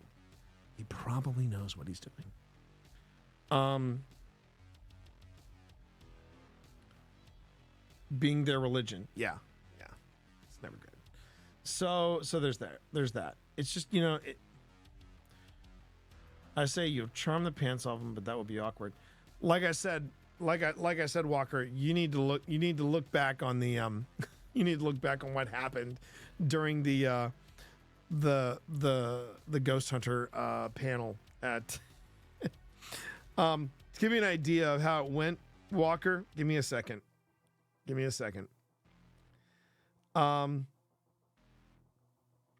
This was the original thumbnail, and Phil said it doesn't send the right message, but this was the original thumbnail that Pip suggested.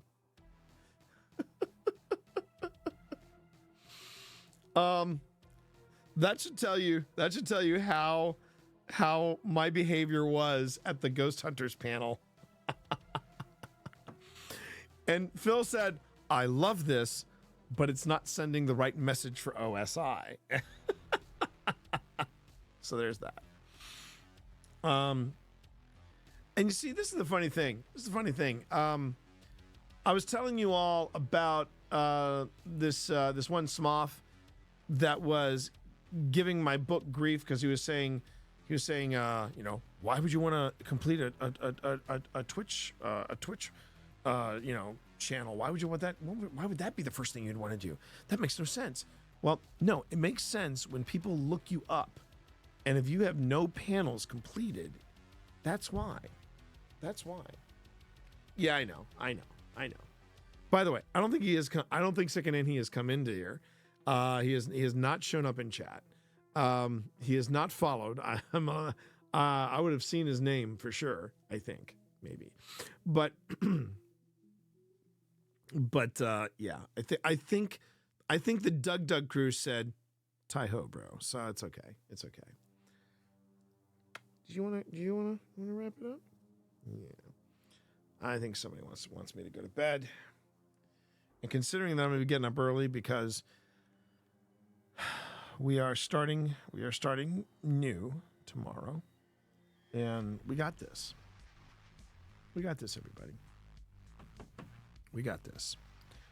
I've got investigations that are going to be dropping soon on YouTube. I've got 5-minute paranormals that are going to be dropping this week and next. We're good, everybody. I'm going to fight for this. I appreciate each and every one of you. Thank you all so much for being here. I think I'm just going to wrap up stream. I think I'm just going to wrap it up.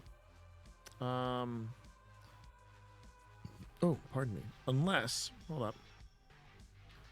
How long have these folks been on? You're touring with your pals the other day. No, thank you, Benedict. I'm not gonna do that. She's been on for 8.5 hours. She's probably gonna wrap up real soon. I'd raid Doug, but I think Doug is. I don't know what Doug's gonna do. I'm just gonna go ahead and call it a night. I will be back Thursday and Friday and Saturday. You might even see some Destiny on Saturday. That's my game plan. But for now, yeah. That's why you didn't see me Monday. You didn't see me Monday because I had dinner with Hollyweird Paranormal. But I will be back Thursday night. Not sure where we're going to be footage wise, but we're gonna pull up something. I'll just have to take a look at what we got. Thank you all so much for being here. Thank you for supporting the channel. You all have a great night. And when I say I love you all, I effing mean it. All right? Peace, everybody. Twitch Dad loves you. Remember that. Good night.